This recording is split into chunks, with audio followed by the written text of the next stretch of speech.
Look at us now, tip to tip. Jesus.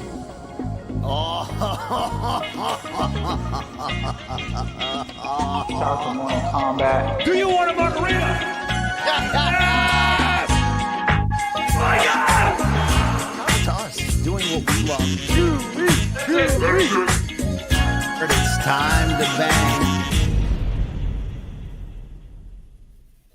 Oh, yeah, that Friday feel. Better late, right? Let's do it. It's Morning Combat directly in your face hole, November 21st, 2025. We don't need no Amtrak delays. We got our own technical issues to deal with here. I'm Brian Campbell, live and direct from the Hartford, Connecticut suburbs.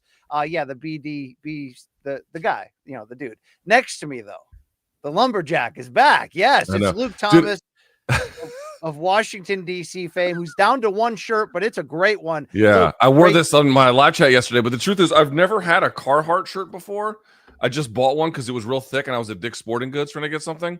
And, dude, this thing is like a little jacket. I mean, I've got like a different shirt on. I showered this morning, but like, okay, I kind of like this thing. Can I be honest? It feels nice. Stream. Luke, it's the official uniform of Luke Thomas streaming. So there you go. I feel like it's the official uniform of guys who are screaming on the inside and having midlife crises. You know what I'm saying? The official uniform of Tristan, the cameraman. You're about to get rabid animals. No, the official uniform of Tristan, the cameraman, was the skin of another dead human being.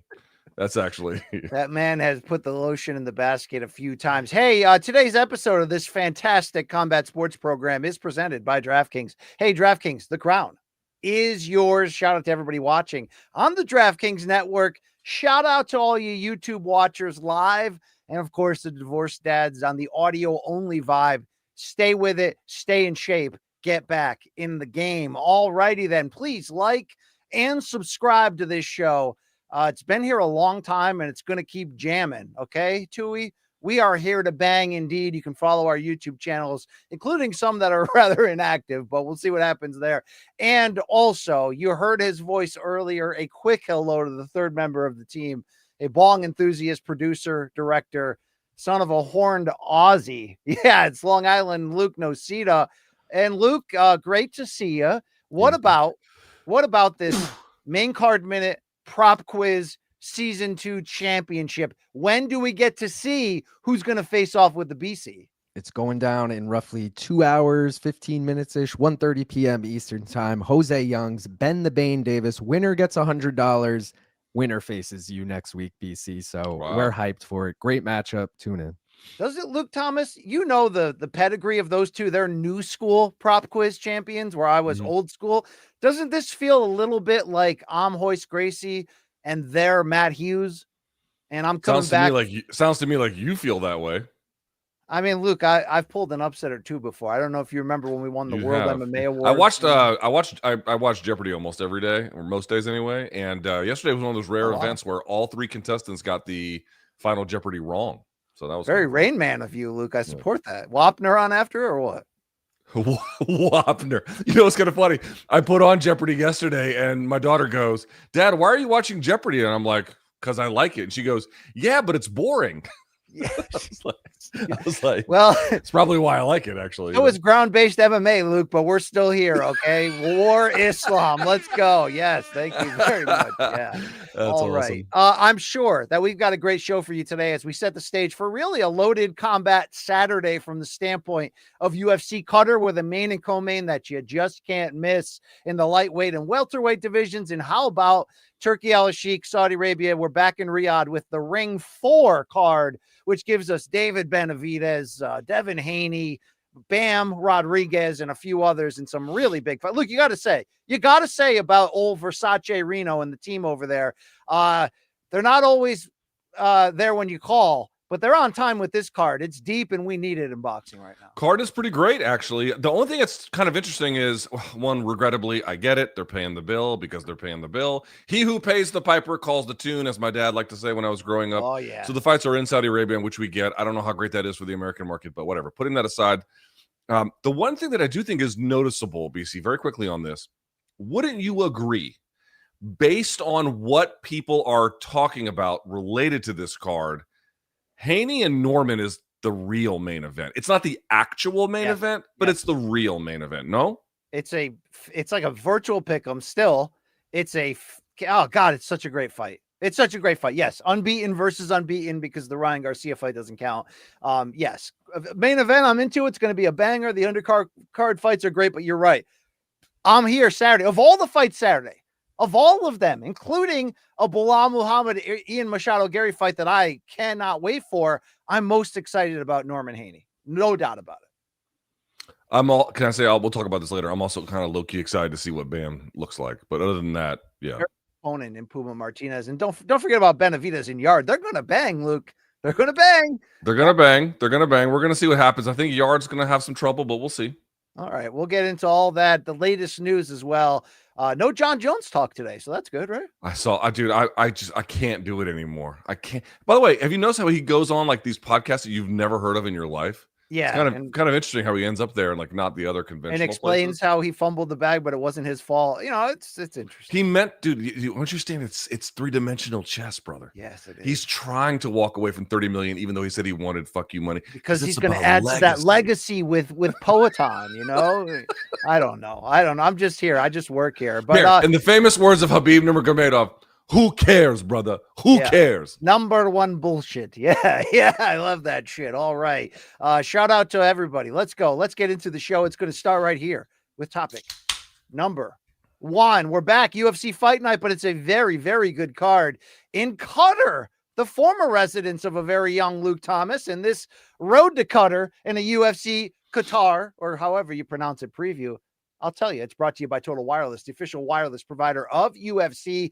Get unlimited data that won't slow you down. Yeah, I'm talking about Total Wireless. The UFC does make its debut in Qatar, and with it, it brings a lightweight main event that promises action to the Arab nation as Arman Tsarukyan is finally back after pulling out of that title opportunity against Islam Makhachev when he welcomes a lot of refurbished and well-tattooed Dan Hooker for what could be considered, especially if Tsarukyan wins, a number 1 contender fight for Ilia Toporia's 155 title. However, they're battling for other things as well. So, Luke Thomas, we want to hear about those other things. What lingering doubts or questions about either fighter does this bout try to solve as we get fired up for Tsarukyan versus Hooker?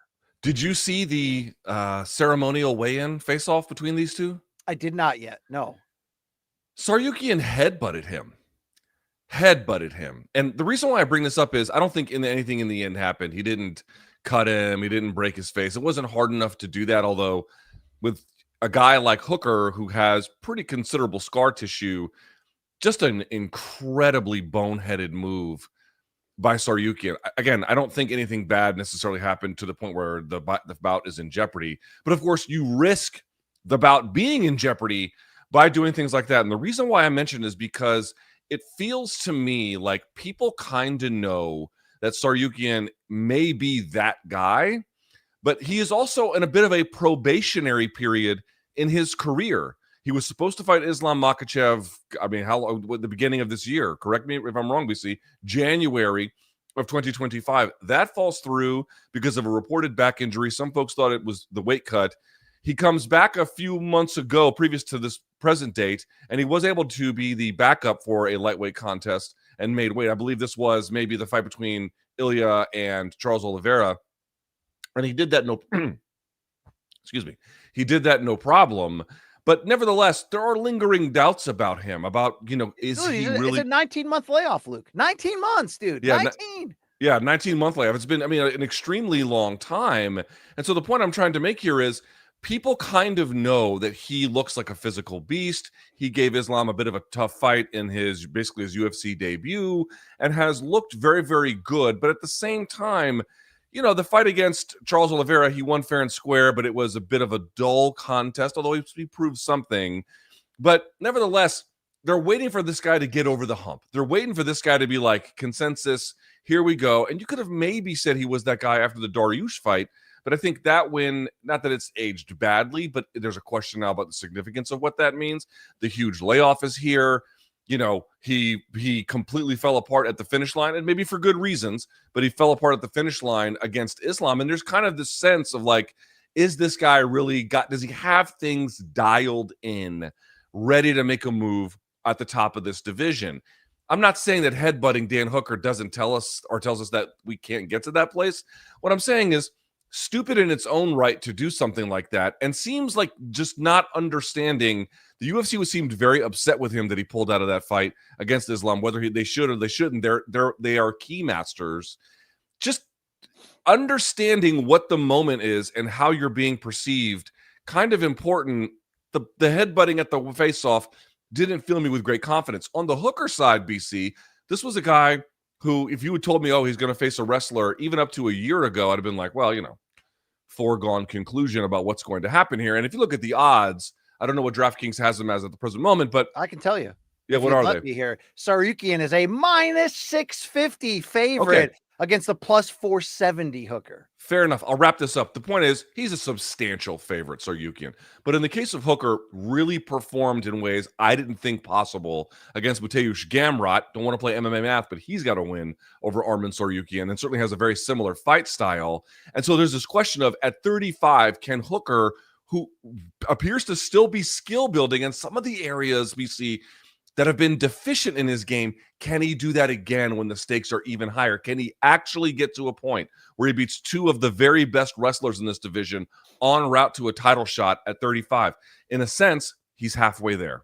Yeah, Hooker comes in as the number 6 ranked lightweight in the UFC. Tsarukyan ranked number 1. I think you're right what you say. Tsarukyan's 29. It's time. It's time right now with this long layoff to find out who he really is. We never got to see that rematch against Islam. But again, the idea of him facing Ilia Topuria, which you could argue should be the kickoff fight for UFC on Paramount, because I think it's very attractive, especially when those two men have their shirts off. Luke, I don't mean to be a hashtag body guy for days over here, but if my dad was here, he would see a shirtless Tsarukyan and say he's built like a brick shithouse. Do you not agree? Are you not entertained? Dude, this guy looks like an Armenian Hulk. Yeah, first team all body, brother. I'm like John Anik. If I looked like that, I'd be shirtless at all times. All day. But he's a specimen. 4-fight win streak, as we know, for Tsarukyan. Hooker, as you mentioned, at 35. He's resurgent with a 3-fight win streak, the stoppage over Claudio Puejas. Josh, that's right. Anthony Joshua. And also, look, though, the last 2 fights, he's coming off of split decision wins. I'm not saying he didn't earn them, but that's the road he took to get here. So let's start off first by looking at the tense face-off between the two of them earlier this week outdoors in Qatar, where I'm sure it's hot as balls year round. Luke, what are those cones behind them? Those large. I don't know. Yeah, it looked like sure Madonna in the Vogue video, kind of. Yeah, wow, that is. You can see the size right there between them. Let's start with the odds here, Luke. Nearly a 7-1 betting favorite. Now I'm going to be straight up. I'm going to jump to the prediction. I think Tsarukyan beats the crap out of Hooker. I really do. But I respect Hooker's durability. I respect his overall game. How the heck is Tsarukyan a 6.5-1 favorite here? Well, it's just that. Here's the issue. The problem with Gamrot is not that he can't wrestle. He can wrestle quite well. The problem is that he doesn't have all the time as much ground and pound as you would expect from someone who's got that kind of control. And on the feet, he actually can hurt you, but never seems to be able to build a offensive sequence standing on the feet that ever proves to be really decisive. Interestingly, BC, if you go back and you watch the Hooker and Gamrot fight, Hooker gets dropped, I believe, in the first or second round, kind of like by almost like a bolo punch from Gamrot that lands, but it was just the jab side that lands, and he catches him intercepting the pressure, and it drops him. And he had some other moments where he had uppercuts kind of coming underneath the guard and stuff like that. So he can be vulnerable there too. The thing is on Hooker, as I mentioned, you go back to the 2 losses he had previously against Islam Makhachev. Okay, you losing to Islam, everyone loses to Islam basically at this point. And then he also lost to Arnold Allen, but that was when he tried to make that very foolish move to 45. He's always been a guy who's real lanky. He's always been a guy who had problems with the wrestling, but his ability to get up is better. His ability to defend takedowns are better. And he's fighting a little bit longer now, a little bit more strategically, putting things long range to put guys at far distances. Clearly, the odds makers don't think that's going to be enough. They think that Tsarukyan's going to be able to overcome any of those things, but it should be noted that Hooker has made real visible improvements you can see on screen. Just may not be enough against a guy of the caliber of Arman. Yeah, the main theme, as we keep saying, is can Tsarukyan get in line and finally show us how good he can be? We do have sound from Arman this week talking about how badly he does not want to miss another opportunity at the title. When I beat Dan Hooker and not get any injured, of course I'm gonna take that fight because this is title fight, and as I know now, you cannot turn down the title fight. So you gotta get there and get your opportunity in a fight for the title, because you can fight maybe once in your life for the title. Look, he does a lot of things well. He looks well. He's a powerful puncher. He's a very good wrestler. But do you think, to linger back to our original question about the answers they need to solve, with the layoffs, with people labeling him a rich kid who didn't come up the hard way, and maybe with the attention to detail he puts in his Instagram eating videos, there's of this belief that he isn't wired exactly like Hooker. And maybe that's part of why I'm so surprised. Even though I ultimately think he breaks through and wins this dominantly, I am surprised about the wide odds. Do you keep hearing what I keep hearing, that people question whether he has the fire to ultimately fulfill his potential? I think that questioning or having some degree of skepticism about whether he's fully dialed in, both in terms of not so much physical preparation, BC, but to the point you raise about to what kind of extent he's got competitive fire to make the sacrifices necessary in order to get the very best out of himself. He's clearly very talented, and he clearly works pretty hard, and that clearly is going to take him a pretty long way. But when you get to the top, it's those small differences and those small margins, and to what extent he's got the same kind of hunger and the same kind of focus and the same kind of willingness to really pursue things. Again, I'm not saying that he pulled out of the Islam fight for some kind of insignificant back injury. Maybe it was quite severe and he really had to. That's very much on the table. But it just feeds this perception of being a little bit easily derailed, not beaten, but derailed, a little bit easy to look at the jangling keys and not stay dialed in on what you have to do. I think it's important, BC, not just that he beats Dan Hooker or even beats him up real bad, but what I want to see, a focused plan brought to action. A lot of times he just kind of does what he does and then lets opportunities unfold with what seems like a strategy, but not a very particular, specific, hardcore, dialed in kind. He doesn't exactly have a plan. Contrast that with Islam.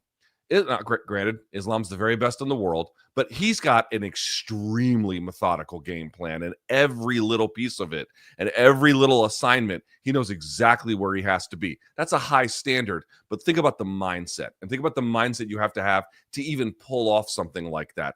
I would like to see Tsarukyan edge a little bit closer to that kind of a side to really believe he can take this all the way. Why do you think, you don't have to go long on this, but why do you think this fight is the main event when it seems to be, with the hottest division being welterweight and Ian Garry being a big, on the verge of breakout star, Belal Muhammad, a former champion who's literally coming off of a title loss? Why do you think that they ended up going with this as the main event? I think there's a bunch of ways you get title fights from this one. If Tsarukyan wins, title shot. If Hooker wins, you could give him a title shot. But if Hooker wins, you don't have to, and you can give him the BMF fight. Sure. I think that is very much on the table. Well, we can go to that quote tweet right now of him, just Please. Real quick, just to see that.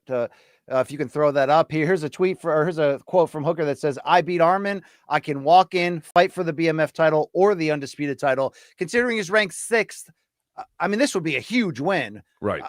I would think BMF would be more in his and more likely, but Yeah, but either way, look what you can at least potentially arrange. Whereas if Ian Garry wins, he still could very much get a title shot from it. I think that is absolutely on the table for him.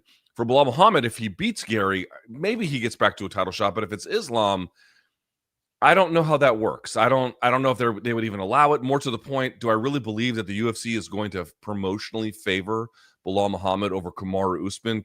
Candidly, I don't think that they will. So there's less gold, so to speak, to mine in the co-main event. Yeah. Well, look, let's give Hooker credit for the 3-fight win streak, altering his game a bit at 35. Between 2020 and 2022, he did lose 4 of 5 fights. Yes, against elite competition. Yes, that first loss was a fight of the year contender and one of the best action fights of this decade against Dustin Poirier, but 3 stoppages in his next 4 fights against the likes of Michael Chandler, Islam Makhachev, and Arnold Allen sort of showed us where he was. But where he is right now is in a very big spot. Here's Dan Hooker talking about fighters waiting around for title shots. The manager of Justin Gage said that if Paddy Pimblett would get title shot before Justin Gage will out from the sport, out from the MMA. What do you think about that situation? Ooh. You can't give Paddy the title, can they? No, I mean, it looks like they're probably going to. It looks like they're probably going to do Paddy for the belt. But that's just, that's a bit ridiculous. Or if he gets a title shot older than you. Yeah, but you can't do that either. You can't just be like, I'm not playing anymore if no one gives... like, you can't... like, you know how you get a title shot is you beat Arman Tsarukyan. That's how you get a title shot. You beat the number 1 contender. You beat the best guy in the division. And you get a title shot. Sitting around and fucking pointing fingers and arguing at who deserves it more. Just go out there and win fights. Go out there and beat the best guy in the division. And you get a title shot. So, Luke, there was a lot of talk at Media Day there about the fact that the UFC changed the lightweight rankings and has Paddy Pimblett now at number 5. I believe our friend Christina Duty from She Loves the Gloves was the one who started that convo and got Hooker a little bit upset there. But let's not forget Hooker also on a 15-month layoff himself coming in here. But do you believe what he's saying might be true, that they are positioning Paddy since Gaethje's hurt? Tsarukyan needs to win one more. It does kind of feel like it would be Paddy next to Poirier, no? I mean, it's a fight we kind of all want to see. I don't know. I don't know how to answer that one. It doesn't take a genius to look at this and say, we already know that Paddy Pimblett is promotionally favored. We already know that Pimblett's done a pretty good job of making himself have to fulfill a guy's promise to become promotionally favored and then for that to mean something. And we also know that there is obviously heat between he and Ilia Topuria. I can't really add much to the conversation beyond that, but you know, this idea that like, oh, they might favor Paddy. They've been doing that a long time. This would be the last extension of it. You know what I mean? Well, by the way, if we don't get Ilia versus Islam, and I am starting to feel that what we talked about after last weekend's card, that it feels further away now or not happening, I would love if the first 3 title defenses, if Topuria makes it through them, are Paddy, Arman, and BSD. I mean, that'd be a nice little. Why are people high on BSD? Because he's the god of war. You should get high on him too, Luke. Okay, it's a fun challenge. He's good. He's not beating.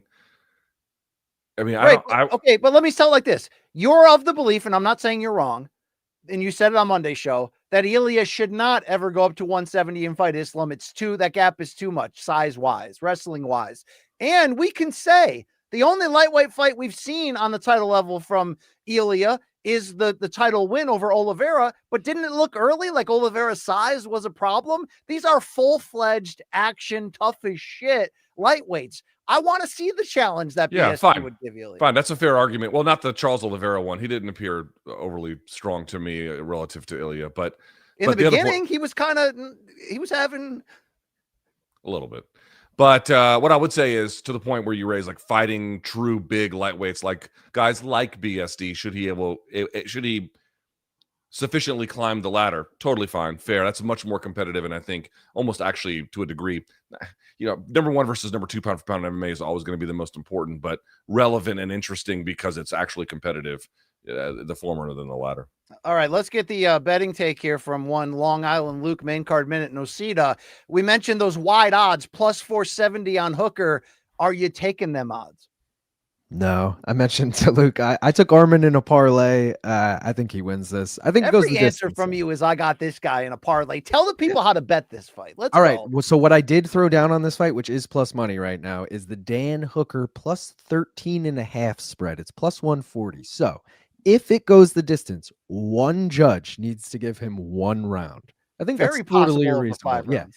If it goes the distance, I think that hits. I just don't know if it's going to go the distance. The over-under is set at 3.5, and the over 3.5 is plus money. So do with that what you will, but that's the only hooker bet I got here.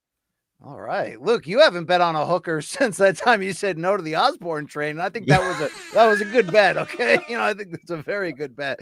LT, who wins this fight? It's striker versus wrestler, but Arman can throw around too. What does it look like? Who wins? Yeah, that's that's the thing that caught my eye when I was obviously prepping for today's show. I was like, let's rewatch this Gamrot and Hooker fight.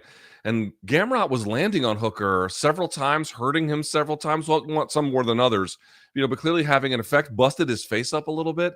I would just be very surprised if Hooker loses this. Oh, sorry. I'd be very surprised if Tsarukyan loses this. Now, one thing that Hooker did to counter the wrestling pressure of Gamrot was to go for that guillotine over and over that helped him stuff takedowns, or sometimes it was able to get back to his feet or even to his base. Something to pay attention to. Tsarukyan can be reckless at times, but BC, he really should not lose this fight. He should be able to finish it. I would be surprised if he doesn't. So you think he ground and pounds him out? Or I think what he might do is hurt him on the feet and then finish him off on the ground. Yeah. I think it's time for Arman to make a statement. I wonder if that is what fueled that moment in the face-off. Look, we're going to get into it in that Haney-Norman face-off that everybody thinks Haney showed too much nervous energy, and you're never really sure. I wonder if this is just Arman showing, I'm serious this time. I'm coming to kill you. I know what's at stake. I'm getting that title shot. So maybe. We'll see. We'll see. All right, I'm going stoppage there on strikes as well. Before the I'm gonna go mid-third round there. Take it, run it to the bank, the blood bank. All right, let's go to that co-main event. Heck yeah, former champion, 37-year-old Belal Muhammad going directly back in the fire after losing his world title to JDM. He's going to fight a still overall surging 28-year-old Ian Garry, who is 8-1 overall in the UFC. 2 fights removed, of course, from his one loss against Shavkat Rakhmonov that you can argue he got almost the most critical respect for how he behaved. He's also directly coming off a victory over Carlos Prates that looks great on paper, but did see him have to truly scramble and hold on for dear life late to avoid getting stopped. Either way, this is a very, very important fight for the sport's deepest division. As we look at the rankings right now, Garry coming in at number 6. Belal Muhammad still ranked number 2, as the UFC likes to do, with a former champion coming directly off, keeping that high ranking. Our odds from DraftKings: plus 220 Belal Muhammad, minus 270 Ian Garry. This could be a number 1 contenders bout. So, Luke, what are the keys to victory in this contest? It's so funny when there's been a lot of criticism about Jack Della Maddalena. We'll talk about this a little bit later in the show, and the game plan or the execution of the game plan and what exactly was the problem. But BC, you went back before UFC 322 and you watched JDM and Belal, right? Or did you review it? Yeah. One thing that I really noticed in that fight, reviewing it prior to 322, was the footwork of JDM. And not just the footwork in the sense of setting up angles, but the lateral movement. We talked a lot. There was a big storyline made about how Belal didn't shoot enough. And again, we've been over this, we're not going to relitigate it. But one thing that I think kind of gets lost in this conversation a little bit is part of the reason that maybe Belal didn't shoot as much as he ordinarily would have was many reasons. One of them was the lateral movement of JDM in that fight. Of course, partly that's keeping range, partly if that's stuffing takedowns, partly that's clinch breaking. There's a lot of other factors that go into that one. But he was on the move. Well, BC, who has faster feet and better lateral movement at 170 pounds than Ian Garry? And the answer is nobody. Nobody does. He is very quick on his feet. He is very good about fighting at range. He's very good about touching and going. He's very good about circling, changing direction. He also, BC, can do this in part because I believe that against the fence, he has very, very good takedown defense. A little bit less so in open space, but certainly up against the fence, he's tough to take down. This seems to me like it could be a problem for Belal Muhammad, BC. It seems to me that a guy who can do that kind of thing, who can touch at long range, who can touch and go, who has good offensive and defensive footwork, fast feet, can throw with hands and foot combination, and is tough to take down along the fence, that is the battle that Belal has to be able to overcome. He has to be able to win that battle. Some kind of ability to get Ian Garry up against the fence, which I do think he might be able to do. I'm not going to say with ease, but it will happen. And then he's going to have to find a way to then make that work, because if he can't, it's going to be real tough for him. Here's one of my concerns, and I wonder if you share it, that a guy like Garry might be able, for the most part, to control the offense, or at a bare minimum, have Belal fighting on Gary's terms because of the nature of the movement and the range he's occupying. However, what it might mean is that the fight kind of stalls out and gets a little boring. True. You know what I mean? Because he's just going to have a hard time getting offense going. And Gary's whole style against these pressure wrestlers is to touch and go. It's not to, like, stand your ground and really put up your dukes. What kind of fight do you get for 3 rounds? And what does Belal Muhammad have in mind to challenge that? These, to me, are the central questions that are going to answer this fight, depending on what we get on. Is this on officially Saturday. a 3-round fight? That's confirmed? Let me double check. 3 rounds, yes. Yes, it's 3 rounds. Mhm. Okay. I wonder what that means for if Belal has trouble on the feet because Garry doesn't let you hit him easy. I wonder what that means for him just looking to spam takedowns, Luke. And then if he, I mean, look, I get exactly what you're saying. Here's the biggest question I have for you ultimately as we break this down, because I don't think I am, Luke, a fair watcher of this fight, because I do believe that Garry will fight for a title, probably wear one day. And we do have similar tastes in life, Luke. But what did you learn ultimately about Ian Garry off of his last 2 fights, which are the 2 fights on his resume that he fought truly elite opponents in Shavkat and also Carlos Prates? What did you ultimately learn about what he's like under fire, what he can do at the highest level? Garry? Yeah.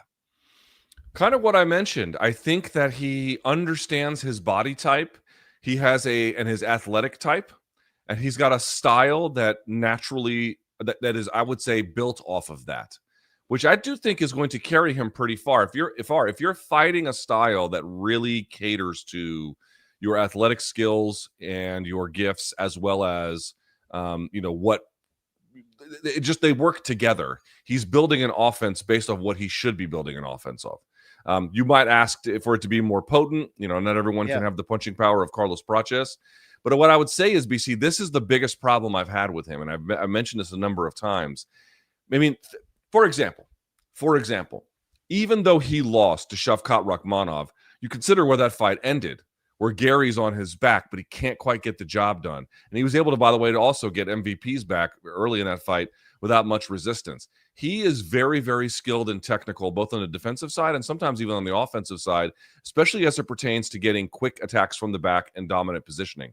But his finishing mechanics are just not great. There's been a number of times he's been in really great positions to put very, very skilled guys away. Like, he had him dead to rights, and he couldn't do it because the mechanics were poor. And so when you combine poor finishing mechanics, as well as, not necessarily having torrential ground and pound, in part because he's more off the back than occupy the top side, and then at range, he's touching and going, it's piecemeal offense. There's never like a real running current of offense. I think that's the issue that's going to hold him up. BC, he's skilled. He's athletic, he's young, and he wants to smoke. It's the refinement of that last 10% of his game. If he can unlock that, he can be champion. If he reminds me of I don't know. Umar in that regard, although Umar does have that on the ground, it seems, but not necessarily on the feet, that next extra level or layer. Let's hear from Belal, because he's been staying consistent with the big headlines, although he did not comment this week at Media Day whether he believes Khashoggi had it coming. He did weigh in on Epstein, Luke. My future's bright, right? I'm training with young monsters. Ignacio Balmundez is probably 28, and I think he's one of the best strikers in the UFC. Like I said, I got a 17-year-old now, Ignaccio's younger brother, who's a monster, right? It feels like the Epstein files without the sex, right? I'm getting their powers through sparring and training, so it feels good. And I love training every day with these guys. I'm learning from these guys, and I'm growing so much from these guys. The energy they bring, it makes me feel younger, and I'm still young in the sport. My body feels good every single day I wake up. I'm blessed to be where I am right now. Does that make him Ghislaine Maxwell of UFC, Luke? I don't get it. Dude, what the fuck was that? It's the Epstein files without the sex. It's like, Sir, that is not an acceptable statement in 2025. That's the Thank worst you. thing I've ever heard. Maybe. All right. Well, he did make a prediction about defeating Ian Garry, and here is the response from Mr. Machado G. Belal has had a lot of success at doing what Belal does best, which is mixing it up. He should continue to try to do that. However, there is not a chance in hell that if he stays on the feet with me, that he survives past 5 minutes. There's not a chance in hell. If you want the genuine reaction of what I believe that video is, that's a man lying to himself. That's a man who is playing reverse psychology and is going to tell the world that he's good enough to do whatever he wants, when realistically he knows he has to grab a hold of me. It sounds like he's already making excuses. I'm going to grab a hold of him. I'm going to let him up. So he's going to grab a hold of me. He knows I'm going to defend. And do you see what I mean? You see the way the thought patterns I'm seeing? The big M at the start. Well, you've spent 8 weeks. What do you mean? You've been thinking about this every day of your life for the last 8 weeks. You have an idea in your mind of how it's going to go. You don't need to stutter. You don't need to pause. You don't need to have a breath. I just think he hasn't learned from his last fight if he has this approach. So I think he's lying to the world. I can tell you right here, right now, I'm going to beat Belal anywhere I want. But I plan on knocking him out in the first round. I can promise you this right now, Mike. If he shows up and tries to box me, he won't land a single punch. That's my promise to you right now. There's a reason I look this good after this fight will be my 17th professional win. It's because I don't get hit that much. Belal, honestly, I don't want to get irritated, but there's just no world where he shows up and tries to outbox me. And if he does, he's an idiot. Luke, let the record show that my love for Ian Garry does not fully cover the fact that he's very annoying on the microphone, but he did make some strong points right there. I mean, look, Tsarukyan's in a similar spot where they need a breakthrough, powerful statement win here to get that title shot. It's a little harder in a more crowded welterweight division. The best thing Garry can do here is do exactly what he's saying. Look to get that stoppage, but let's not act like Belal Muhammad has a lot of losses in the UFC. He's got one this decade. Let's not act like he's not durable. How likely is this, Luke, that he could do this? I mean, he's going to have to turn it up a whole nother gear and really take chances. Yeah, I mean, I guess if Belal is compromised right now or like insanely reckless, yeah, maybe Garry knocks him out in the first round. Dude, one of the takeaways from the Belal and JDM fight was JDM was piecing him up, and Belal just kind of kept moving through it. And JDM is not a soft puncher. I mean, obviously he didn't get going against Islam. All right, whatever. But like in general, I think the record kind of shows that. And Belal took his best punches and kept it moving. I'm like, Gary's not really known as a heavy hitter. That seems to me just a bunch of pre-fight bullshit. I don't. Would it be great for him if he did? Yeah, obviously, but I don't know how good the chances of that. Long Island Luke, would you bet on that in any capacity? Would you bet on a first round KO at the hands of Ian Garry? Even a second round. I think this fight's going the distance. Yeah. I don't know who wins. Like I'm leaning Ian Garry. I could see a Belal upset, but Sure. I feel like regardless, it goes all 3 rounds. Yeah, I mean, we're just talking bullshit here. Yeah, I mean, that's like getting a law degree and never using it, Luke. You know what I mean? Like stand in, show us that power, Meshu. All right, let's go. Yeah, come on. We're talking about Better Call Y'all. Yeah, well, I love that guy. You know that. I mean, look. I mean, are you angry at my, affiliation with Ian Garry? I just believe in him. We both love Layla, him the woman, me the song. Luke, you know what I mean? You pick weirdos, but Oh yeah, me, so that makes sense. Well, speaking of weird interactions, Luke, we had one this week between these two co-main event fighters at the hotel in Qatar. Let's watch.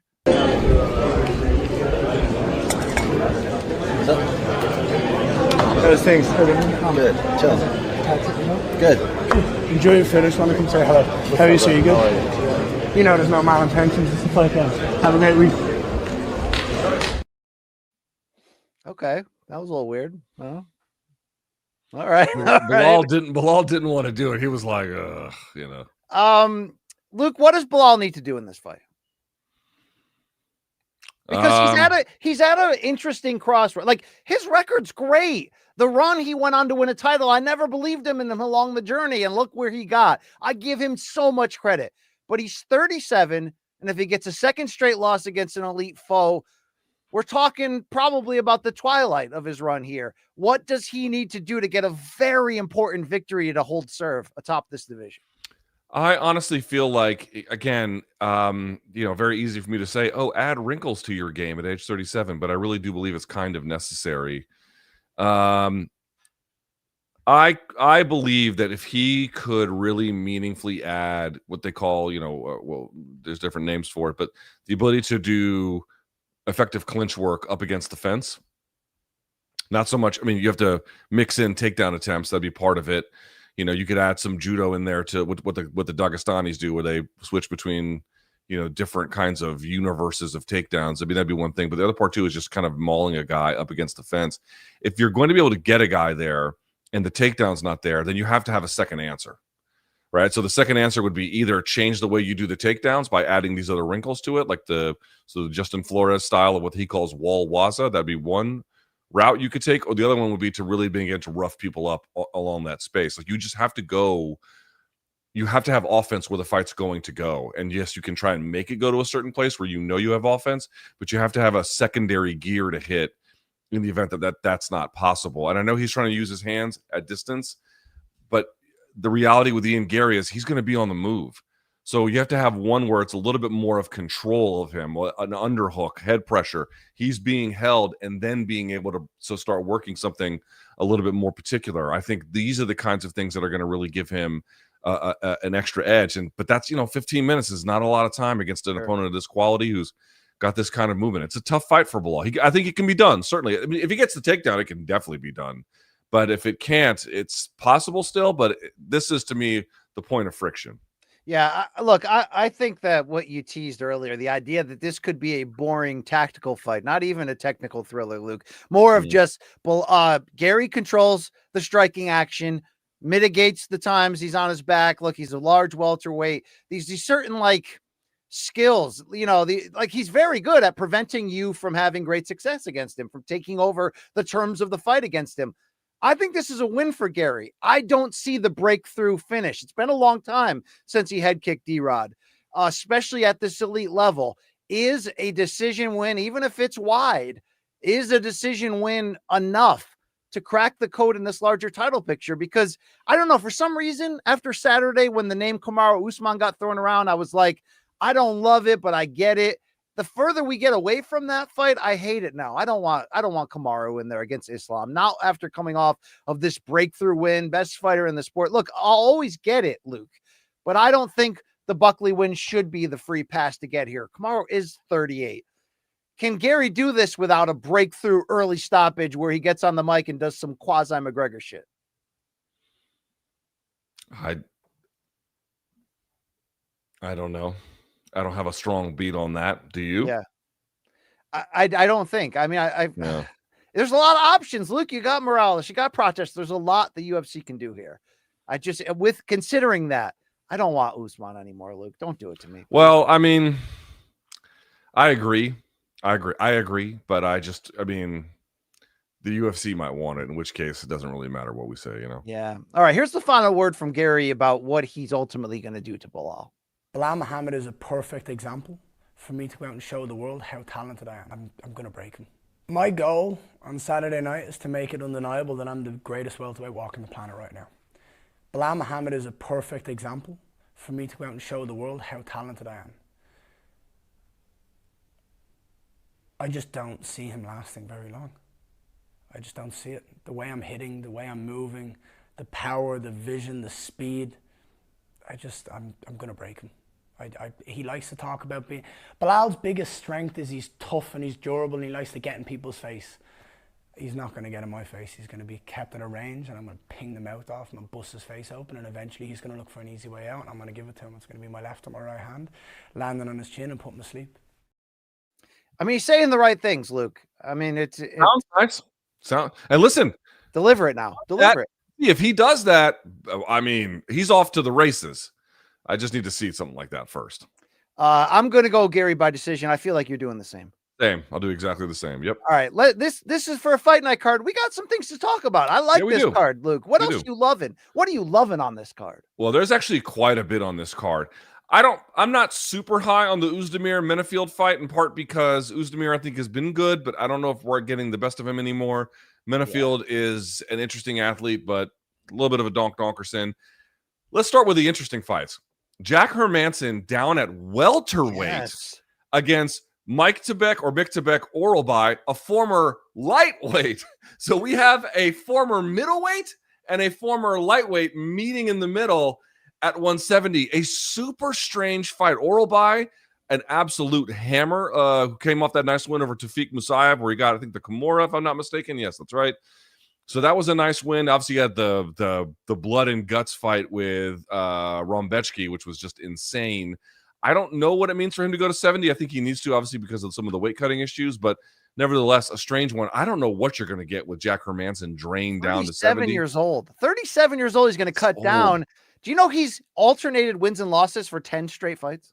It's insane. And his last 2 wins, if I'm not mistaken, were like Joe Pyfer and Chris Curtis. Yeah. Some decent names he's got on the list there, but nevertheless, that's a strange one. And they're both kind of grapplers, so we'll see how that one plays out.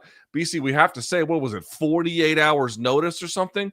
Waldo Cortez Acosta, fresh off of the main event or co-main or whatever the fuck it was, against Ante Dalia, flies to Qatar, makes weight, and he's taking on Shamil Gaziev. What the heck? Okay. Then we go down. Kyoji Horiguchi's on the prelim card. What are we talking about? Or maybe it's still no. They moved him. They moved him to the main card. No, they bumped him up to the main. Okay, fair enough. But for a while, he was on the prelim card, taking on Tagir Ulanbekov, who to me has had a couple of tough breaks in the UFC. Not a hammer, but very, very well rounded, especially good with some of the positioning things. So that's going to be, I think, a tough grappling battle unless Horiguchi can really stay on his feet there. Horiguchi unbeaten in 6 straight, Luke, going back to that Patchy Mix loss in Bellator. And then from there, you can just pick a lot of different ones. A guy who's been kind of an internet hero, Shem Rock, is making, I think, his UFC debut here against Nurilo Aliyev.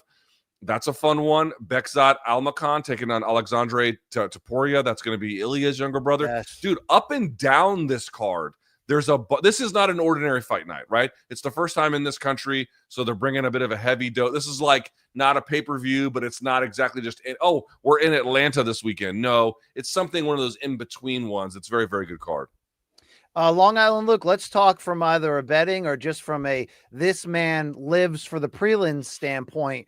Is there a storyline or matchup that you're more focused on than others? Well, I was telling Luke, I was bummed about Waldo Cortez Acosta stepping in only because I had a bet on Sergey Spivak as an underdog. I thought that was a good fight for him against Gaziev, however the fuck you say his name.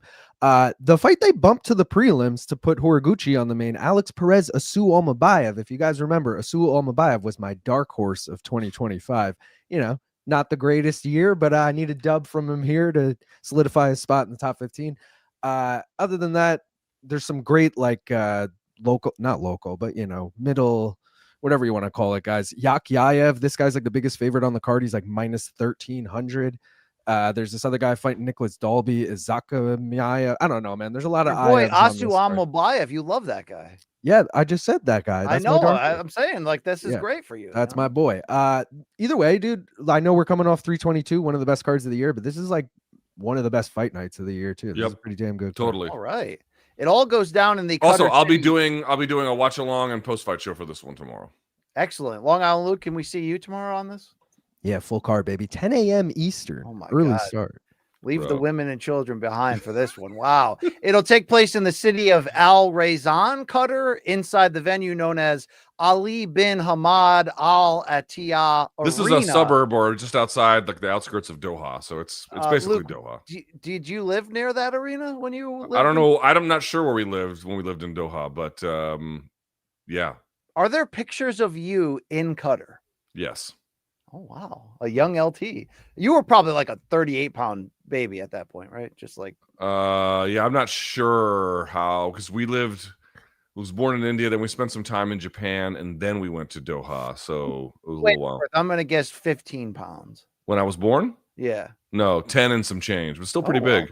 All right, still pretty big. Looks still pretty big. That goes down this weekend. UFC Qatar. Watch those gentlemen's YouTube offerings there. I'll be on CBS Sports HQ after the card as well. Are you going into studio? No, not for this No. one. No, I'll be from home. This podcast sponsored by Total Wireless, the official wireless partner of UFC. And you already know when you're streaming the fights and you're sharing those takedown highlights with your broskies, you're going to need a wireless provider that keeps you close to the action. But with Total Wireless, how close you want to be, you're covered with the Verizon 5G network. So you don't have to worry about your connection being KO'd during those biggest moments. And while I don't normally go around saying, my wireless provider, they got my back. They're my coach in the corner. The thing is about Total, they are in your corner every second of the day, so you never miss a thing. Keeping you covered for just $25 a month. That's 4 lines, folks. Never sacrificing the essentials like speed.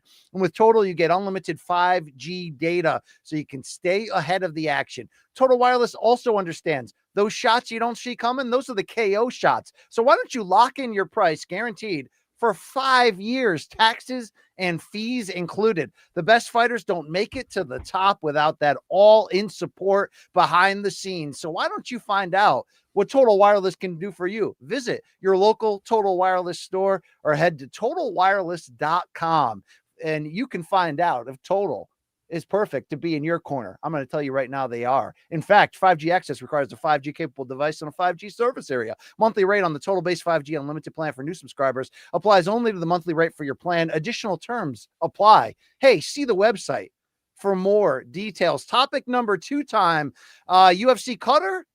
Somewhere near there on that side of the world, we're going to get a huge boxing event in Riyadh as Turki Al-Sheikh Ring and Company present ring number 4, a loaded DAZN pay-per-view card, offering in the main event David Benavidez defending his light heavyweight championship, his title, against battle-tested Anthony Yarde. We're also going to see some big fights we'll talk about, like Haney Norman, the return of one Bam Rodriguez, along with the hot prospect Abdullah Mason in his first title fight. But let's start at the top right here. Anthony Yarde has racked up 4 consecutive wins to get to this point. We've seen him give big-time names like Sergey Kovalev and Artur Beterbiev trouble in big title fights. He may look as like just a muscular, slugging brawler, but there's something about his ability to hang in fights and make it difficult for his opposition. Could this be a fight for David Benavidez that catapults him into unification with Bivol, a showdown with Beterbiev? Well, he's got to get through Anthony Yarde first. So, Luke, when you look at the road that Yarde has taken to get here, what has stood out to you as the most impressive to make you believe that he's actually got a shot on Saturday? I don't think he has a shot on Saturday. Well, let me tell you the odds from DraftKings. Minus 900 Benavidez, plus 550 for Yarde. Yeah, I mean, here's the thing, right? So the last win he had over someone with a Wikipedia entry was Lyndon Arthur, who he originally lost to. Then he was able to avenge it, and then there was a rubber match, and that was the last one. That was his 4th win in a row since losing to Beterbiev. I thought he gave Beterbiev a tough fight for as long as it lasted, BC, not closer to the end, but maybe the first, I don't know what you want to say, 5-6 rounds. He was kind of hanging in there and making him work for it a little bit, got marched down closer to the end there, and that was that.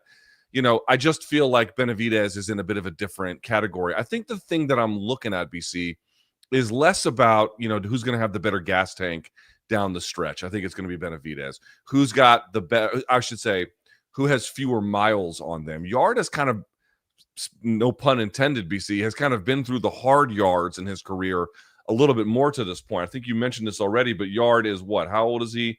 34.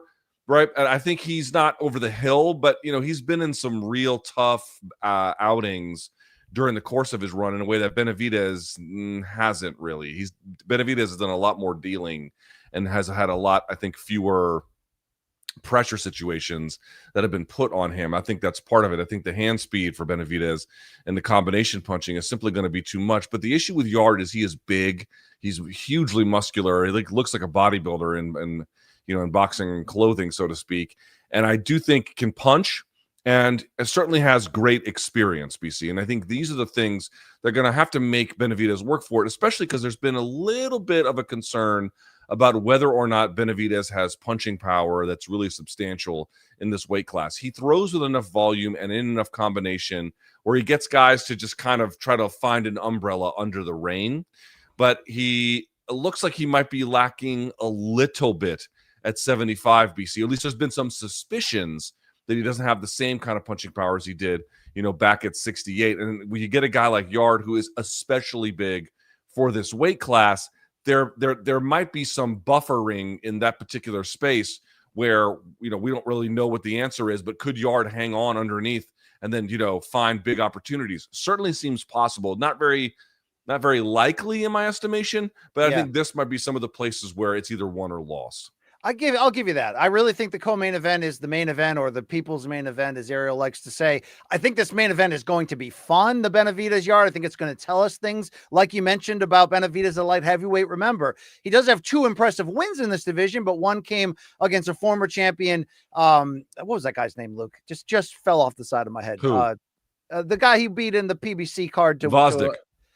Thank you. The former title holder, who's more of a technician, but definitely world class. And then he beat unbeaten David Morrell in a light heavyweight bout in which they were both essentially blown up super middleweights. But you've got to give Benavidez credit at 28, 30-0 record, not being overly focused on waiting in line for Canelo, has moved up to handle his business here at 175. Like I said, this should be, if he wins, the catapulting fight into either a Bivol or Beterbiev fight that I'm sure Turkey is going to really showcase and feature on a very high level.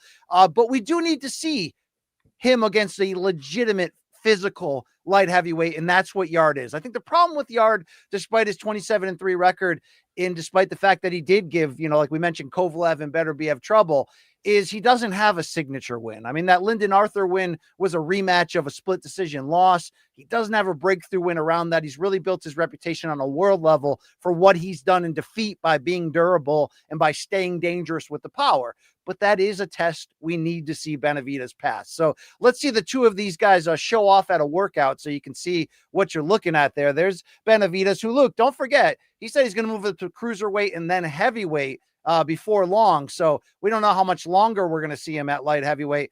And look at this fella Yarde. No, that's that's Abdullah Abdullah. Mason. That's Abdullah Mason there. I'm not sure how that happened. Sorry about that. No problem here. We can pull that.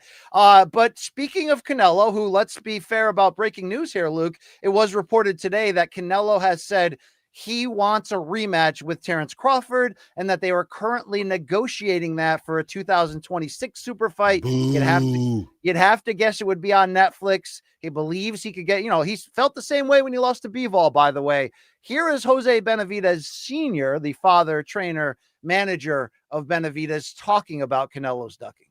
If he faces David Benavidez, guarantee he's going to go to the hospital. Canelo was avoiding David for a long, long time, 5-6 years. What makes you think that he wants to fight David now when he got stronger and better and Canelo's declining? The body's not the same. The reflexes are not the same. I think my best advice to Canelo is, retire. Because at the end of the day, he's done so much for boxing, and the body doesn't want to go anymore. I hear that they're going to have a second fight with Terrence Crawford. I think it's going to be the same thing. Terrence Crawford's going to beat him again, Like I said, Terrence Crawford, I don't think he can hurt Canelo. He's a little guy, but I think the outcome is going to be the same. So if he faces David Benavidez, guarantee he's going to go to the hospital. Damn, tough words right there, Luke. Do you agree with that? Yeah, I think that's about right. I mean, it's tough love, but it's I did no lies detected for me. I don't think there's love there. Yeah. But I mean, do you not give Canelo a chance to beat Crawford in a rematch? No. Fuck no. No. All right. Why would you? I'm not saying I love that fight. I do think he can fight. Are you serious? Better. You want to see that shit? I'm not saying it's my first. No, I would rather see Crawford look to become the undisputed middleweight champion. But yes. I understand it. No, I don't want that, Luke. BC, I overstand. You understand? Here's the deal. That fight was closer than people remember. That's what I'm saying.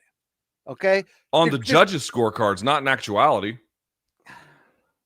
Did Crawford overwhelmingly show that he was the better fighter in that fight? Ultimately, yes, but it came through close rounds and in some challenge. Can Canelo do better than that? Did he underestimate Crawford. I think if he comes back and looks to make it a real fight, like fight him full on Mexican style, not try to box him, not try to, then it's a different fight. Then it could be exciting. I don't know. I'm trying to talk myself into it. Maybe not. Okay. Look, if Benavidez stops Yarde, he makes a big statement. Either way, he needs a win here to step up to an even bigger fight to where we really find out where he's at in this division. Let's talk about this co-main event.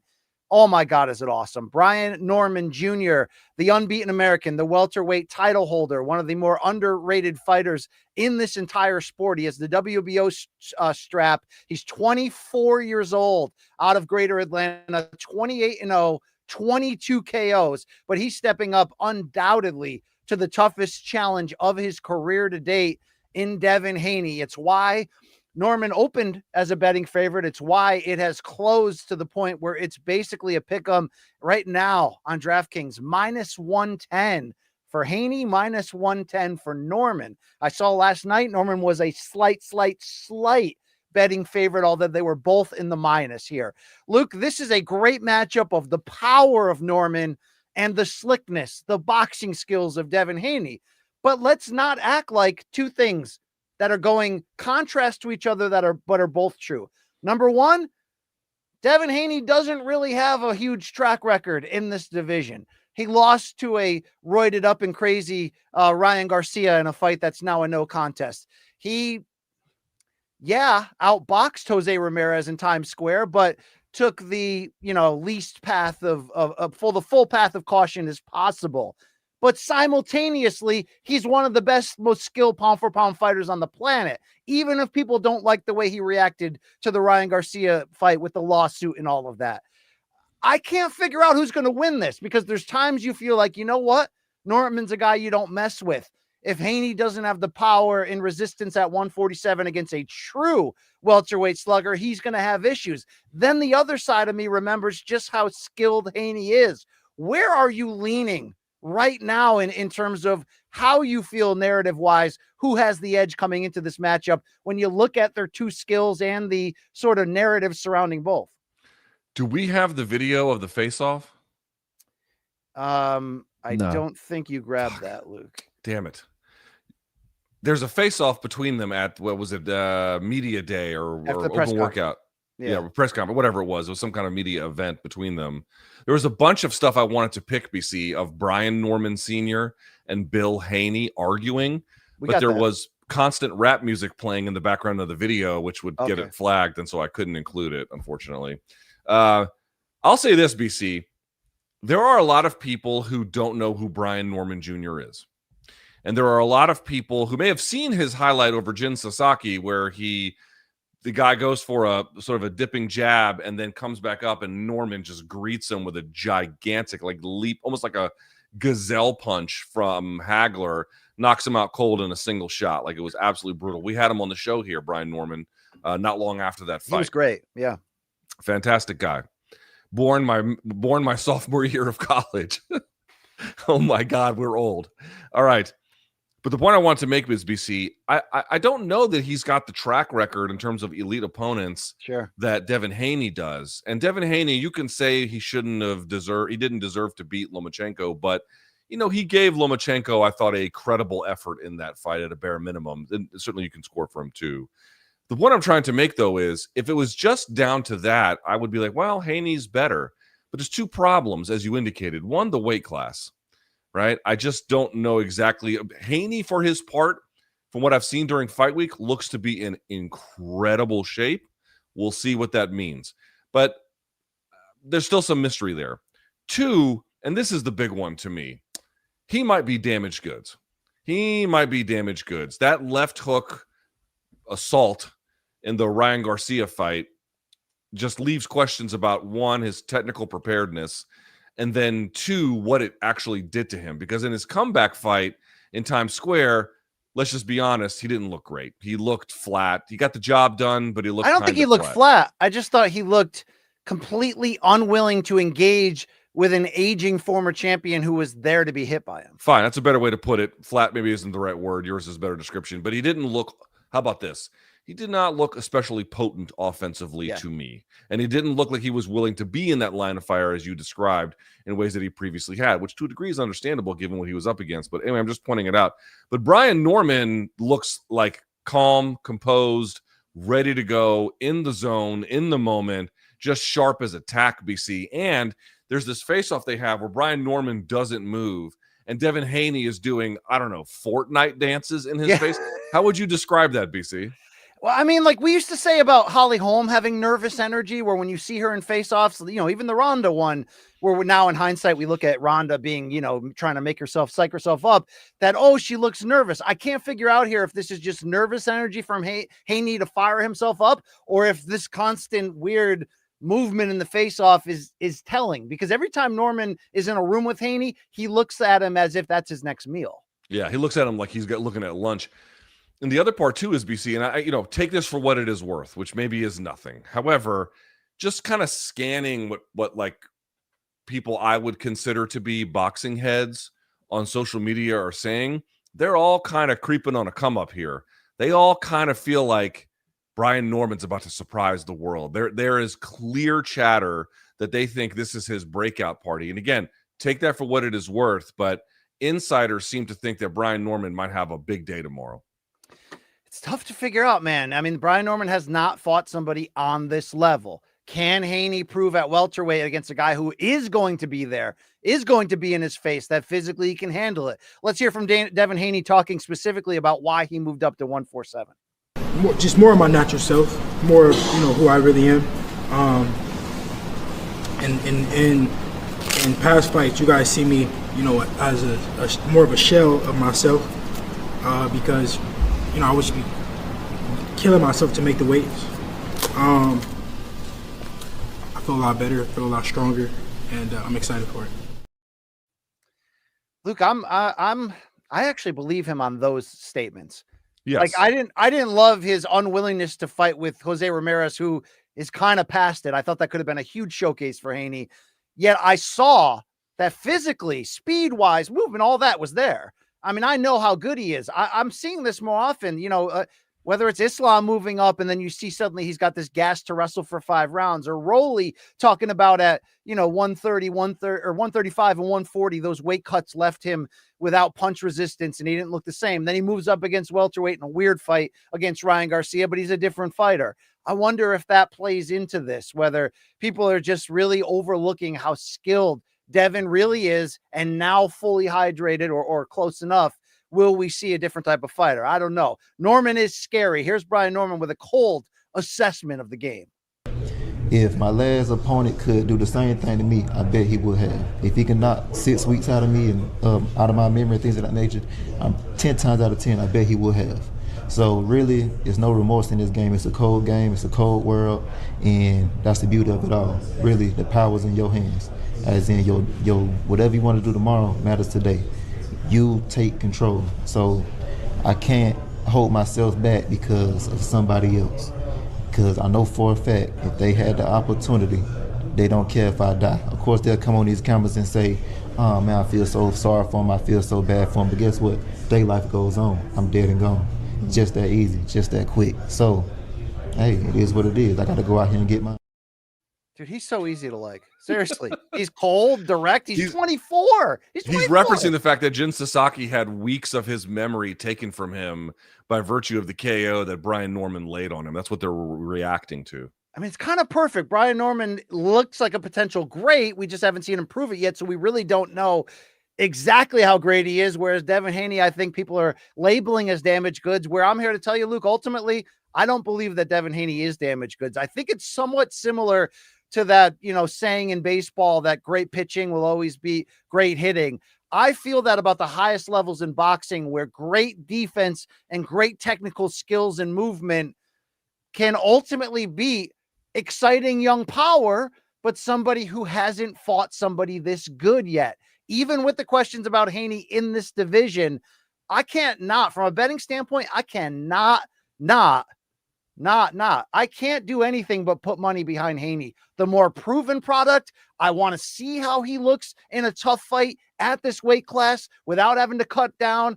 I actually think this has all the potential for Devin Haney At times, he's going to have to avoid. Yes, he's fighting a killer in there. He's going to have to do some avoidance, movement, all that. But I think he's going to showcase his skills and talent against Norman. I like Norman to win. Ooh. Fuck it. We break apart. I hated what I saw from Haney in his last fight. To the point you bring up, there's a lot that's unknown about Brian Norman on this stage, the bright lights, the whole 9 yards, excuse me. And I hate that both of them have very loud dads. Yes. But at the same time, Brian Norman is on one right now in a good way. And I'm going to take a flyer on him. Look, it might be the situation where he just hasn't gotten those names yet, but he gets in there, he shows he's a killer. Haney, though, in sick shape, Luke. Just amazing. He's always been in good shape, but it's like even another degree or two from even some of his better. And he's a weird dude and all that. I'm not going to deny that. He's not always overly likable, but people I think have always slept on just how skilled he is. I mean, isn't it insane that Ryan Garcia was having a manic episode saying the most insanely racist things you ever seen in your life, clearly cheated in numerous ways prior to that fight? Haney did underperform, obviously, and then had to be the most hated man in boxing for a year. I know. I got caught up in that. But you know what I'm starting to realize, Luke? I don't think it was really as much of even though he was getting hit with the same punch against Garcia. At the time, I'm like, how is a fighter in Haney who's this defensively responsible, this technical, this much of a great athlete, how is he getting hit with the same damn punch over and over again? I'm like, there must be a defensive hole.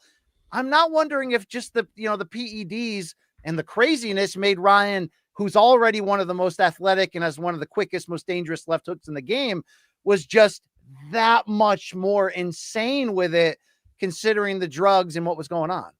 Let me say this. I don't want to speak for him, and I haven't heard his breakdown of this fight. But, one of my favorite, you guys know I love Vinny Paz from Jedi Mind Tricks. He has a boxing podcast called Knock 'Em Out the Box. And again, I don't know what they said on this podcast, but I know in previous fights, BC, and by the way, he is a believer, if my memory is correct, that Lomachenko did not lose to Haney, and that he thinks that Haney is a good fighter. He doesn't bag on Haney. He's not insulting to him, but he doesn't necessarily buy the idea that Haney is one of these guys that's like destined for boxing greatness. And in fact, I think he's very skeptical of that claim. If his assessment, and he's got, pretty good boxing knowledge, I would say, if that assessment is correct and he's really not that guy, then, I think what you're going to see is Brian Norman potentially go to work. Now, again, who knows? I'm not a boxing aficionado. We'll have to see. I'm just trying to point out, this is what I mean when I say, like, what do people who really pay attention to boxing think? They think that Haney might be in for some trouble on Saturday. We'll see. I mean, look, Sean Porter has gone on record like crazy saying Haney's damaged good. He's going to get blown out. Yeah. I mean, it might not be. Look, the history of Haney in terms of facing a real puncher and being in tough moments is not always great. There was the Linares at the end of the fight, Linares fight, where he got hurt and was basically running the final rounds. Of course, there was the Garcia fight, but he did keep getting up against Garcia. And I'm wondering what those weight cuts did to his durability. Hey, we're going to find it out on Saturday. Luke, quickly on those other two fights, they are top shelf. I really want people to realize this. Jesse Bam Rodriguez, the young pound-for-pound top 10er from San Antonio, will enter a unification fight at super flyweight against a very, very tough out in Argentina's Fernando Puma Martinez. The odds won't tell you the real story on this fight, as it's minus 1,100 for Bam, plus 650 for Martinez. But you could argue from a hardcore standpoint that this fight is almost as good as Haney versus Norman. Both are unbeaten. It's a very, very, very real fight. Puma Martinez, 34 years old, 18-0, does not have the power of Bam, and that's probably ultimately the difference here in the odds, but has faced very good competition, twice beat Jerwin Ancajas, twice beat Kazuto Ioka. This is a real showdown down there at super flyweight that can't be missed. And Luke, how excited are you to see your guy, Abdullah Mason, step up to the title level here for a vacant belt against Sam Noakes? Mason is 19-0. This is for the WBO lightweight title, the one, of course, that Keyshawn Davis was forced to vacate here. This is also a very interesting clash, but I do think more suited for Abdullah to show us exactly who he is and maybe even show off in this one. Yeah, this is one of the ones I want to see him take his time. That's what I kind of want to see, because usually he just blows the doors off of people. I'd like to see him again. there's such a difference to be seen with people. Oh, so-and-so won fast. That's great. Winning fast is important. Can you win fast and methodically? Not just like, I'm just going to do my thing and let it go and let it rip and then see what happens. Nah, methodically. That's what I want to see. So we'll see how it goes. The 24-year-old. Question for you. Yeah. Are these events overlapping in time? Because they are taking place essentially in the same region. So I've seen that the Qatar main card for UFC will begin at 1 p.m. Eastern. Yes. And I've seen that the main card for boxing will begin, I think, at 4 p.m. Eastern. And I saw Coppinger tweet that the main event walks are expected around 7 p.m. So maybe not. They might not overlap. There's going to be no overlap of these like main 4 boxing fights. There might be overlap. Are there fights before these 4? Yeah, I mean, there's the prelim card. That's what I mean. So that might overlap because I saw coverage starts at 3:30 Eastern, I saw the first, like, Abdullah Mason's ring walk was like 6:30 Eastern or something. Okay. So then And by the way, should be okay. The Mason fight is the odds are closer than the others. -350 Mason for the +260 Noakes, who is 17-0 fighting out of the UK, but not a killer. I think Mason gets this done, but we got to see that. And I do think, by the way, Bam gets it done. I'm just telling you, that's a real fight right there. All right. All you people that hate boxing, let's get into topic number 3, back to the MMA side. We're talking about UFC President Dana White, who went on the Flagrant podcast where he discussed many issues, not the least of which is his ongoing feud with one Francis Ngannou. Dana would claim that Ngannou once put his hands on Dana in the UFC offices. And this accusation was so huge and so spicy. Yeah, you know what's coming. We had to call our friends over there at Cuervo for a little something that we like to call shots fired.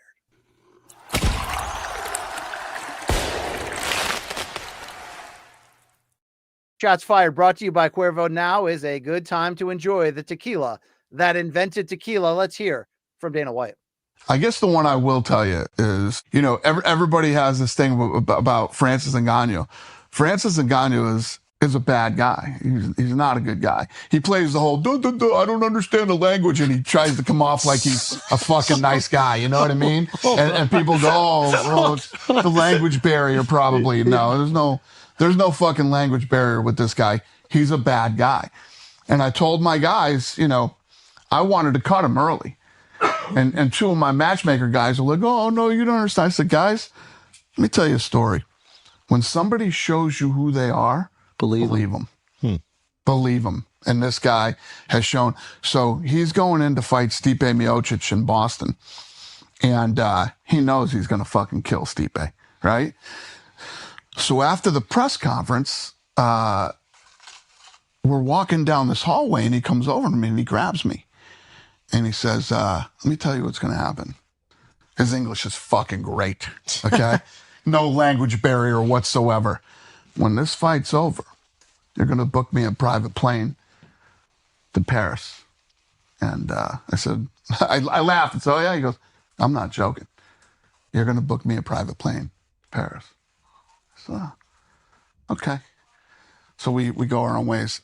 Stipe Miocic beats the fucking shit out of him. So that ended that whole conversation. And he had just fought, and he comes up to my office, and he's in the hallway or whatever, hanging out. And I said, "Come on in. What's going on?" And he was pissed off that he didn't get a $50,000 bonus in his last fight. That he didn't get the bonus of the night. And I said, "Well, Francis, you didn't get it because this, that." And he's in my office and he's arguing with me. And I'm like, yeah, this guy got this guy got that, and this is why. The conversation's over. I'm starting to leave. And he grabs me by my shirt. Fuck. And like pushes me back in my office. And I said, dude, get your fucking hands off me. Those were the words that came out of you when Francis Ngannou grabbed you by the shirt? Yeah. So, Luke, let me frame it like this, to be fair. We did take Francis's side in the great Dana debate. And I think from the clues we had, rightfully so. And I do think Francis has an incredible story, crawling through the Shawshank, crap tunnel to get out of his contract and to secure what he was looking for, freedom, big time money. He went over to boxing.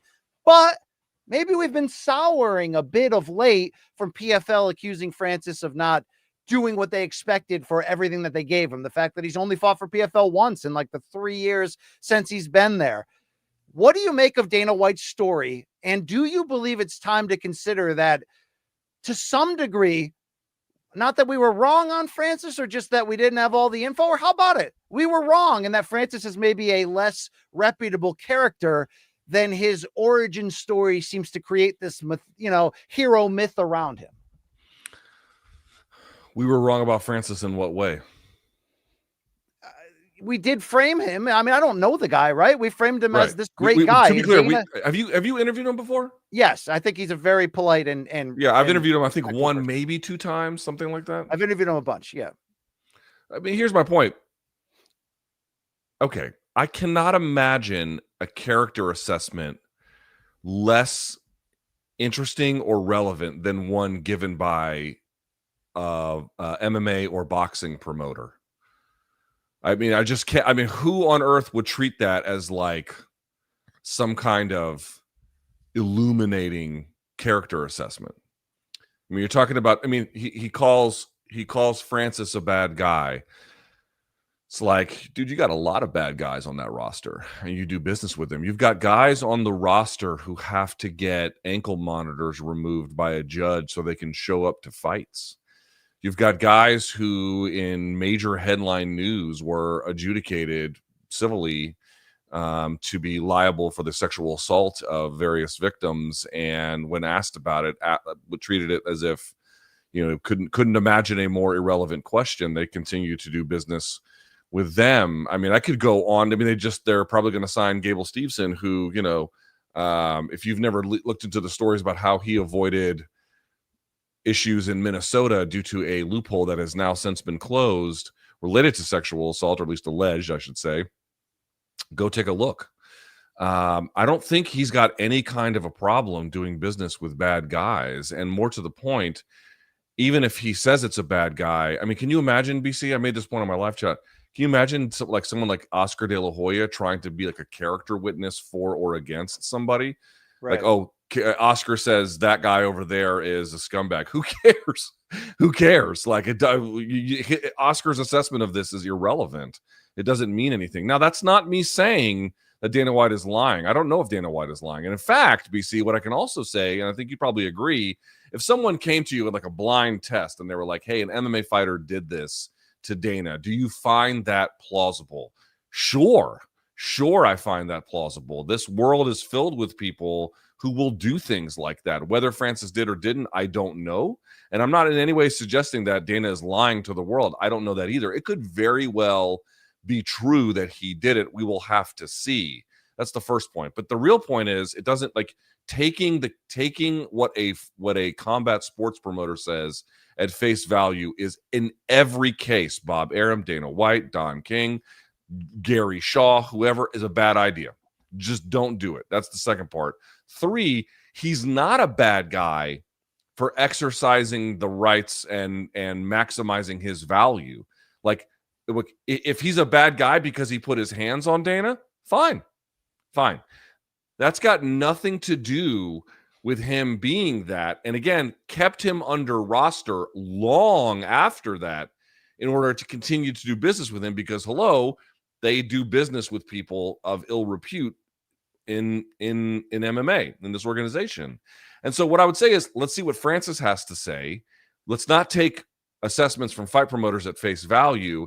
And even if it's true on that particular level, which again, it very well might be, that's a separate consideration about like whether or not was it appropriate for him to seek out the maximization of his value in the way which he did. You can like or you can hate that fact, but does that make him a villain? That act, those kinds of efforts? Of course it doesn't. It's a silly thing to suggest as much. So my view is it could very well be true, but we have to parse what parts of that could be true and what parts of that are even relevant to the questions of how he got sideways with Dana after that. It's fair. I always assumed that Dana hated him because out of the typical fighter response, he seemed to exercise his potential leverage so aggressively. Remember that stretch that he's talking about where Francis lost to Stipe. Then Dana would go publicly before the Derek Lewis fight for Francis and say, Francis isn't the guy we thought he was. He's all into material things like cars. He's not, whatever. Then he has that performance injured against Derek Lewis in one of the worst fights of all time, loses. Dana blames everything on him. Then it felt like they froze him out of the title picture for a while and he didn't get an interim title shot when he maybe should have. I mean, I thought all of that stuff in the end, Francis was right. Dana was just upset someone was trying to push it. But if this story is true, Luke, it would change that. And maybe that explains why Dana's hatred seems to consistently be so aggressive toward him. I don't know. I just wonder if the recent stuff from PFL, I don't know. I mean, everybody. Yeah, listen, dude, look, again, it's like, maybe he's selfish. Maybe he is, maybe he's a bully. But he's not wearing a low jack to the cage, is your point. I get that. You know what I mean? Yeah.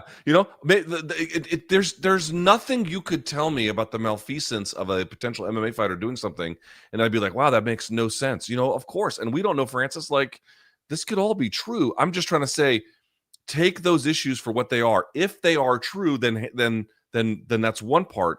But the exercising of value and trying to get the most amount of money, that's his job to himself. And again, in the process of doing that, did he do things that were potentially, not illegal, but done in bad faith or negligently? Yeah, that could be true too. I just want to make sure, make the argument about what it is. If he's a bad person because he puts hands on people, fine. But that has nothing to do with maximizing value in contract disputes. Very different. What do you think John Jones would say if Dana pulled a 180 and said, we're signing Francis, if that was even possible? I don't know contractually. And the White House the White House fight that we really want is Francis Ngannou versus John Jones. Does John go back into hiding, Luke? Because that's a legend, right? He said, Tom's not a legend. That's why I'll give up the $30 million not to fight him. But Poatan is. My resume needs that. He wouldn't. I think John will just say whatever he needs to say to get whatever he wants. And I don't know what he wants other than, I think he wants to do what Mayweather did, which is fight like Andre Berto on his way out the door and get a big check. To close on Dana, Luke, he was wearing that black polo with the white writing that he wears like almost as much as you of that red and black right there. Do you think he has one of those or like 50 of those in his closet? That's a good question. I definitely think he's got more than one.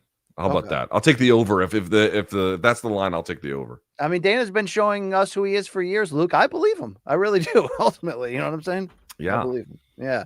All right. Hey, speaking of Cuervo, now's a good time to remember where tequila's story truly began. How about a history lesson? In 1795, Cuervo invented tequila, and since then, you better believe that Cuervo has stayed true to its roots. Same family, same land, same passion. 230 years later, Cuervo is still right here in every pour and every margarita or three and every celebration. So enjoy the tequila that started it all. Cuervo, the tequila that invented tequila. ProximoCuervo.com. Please drink responsibly. And LT, you and I always have fun drinking responsibly at Morning Combat UFC Pregame Preview. And with 323 on the horizon, Saturday, December 6th in Las Vegas, we will be having our next pregame preview that week, Monday, January 21st, live in the middle. December 1st. Sorry, I read it wrong. Monday, December 1st, 11 a.m. Eastern, live in the Metal Arc Studios in Manhattan. It's LT, it's BC, and it's Jed Meshew number 2, breaking down 323 with some chasers, maybe some Devil's Reserve, and a lot of Cuervo to go around for everybody. Let's bang. Let's eat chowder. All right. Better call y'all. We did. Okay. We did for that one. Thank you very much. Let's go to topic number 4. Ben Vickers, the head coach, a former welterweight champion, Jack Della Maddalena, spoke to our friend Dennis at Submission Radio. And while Vickers made no excuses for Della Maddalena's title loss to Islam Makhachev at UFC 322 last Saturday, he did say the issue was not the game plan and they'd use that game plan again. First, let's hear from Coach Ben Vickers, then we'll get Luke Thomas to respond. The game plan was movement, but I feel like we never got the movement going. We had sort of routes to the feet on the floor, but for whatever reason, we couldn't start executing and getting to the first point of those routes. Just Islam did such a good job. And I don't want to go too much into the game plan, because it is a game plan we'll use again. I mean, I don't think there was an issue with the game plan, just the execution. But yeah, definitely more movement. We wanted to do more movement. Obviously, we didn't want to be on the ground for 19 minutes of a 25-minute fight. We wanted to do some damage. We wanted to do death by 1,000 cuts, like just pick away on the outside and blah, blah, blah. But it just wasn't our night. Luke, does that add up to you? It does, actually, yeah. I have a video. I have to record it, the second half of it after the show, and so it'll be up on my personal YouTube channel, I think, at some point this afternoon.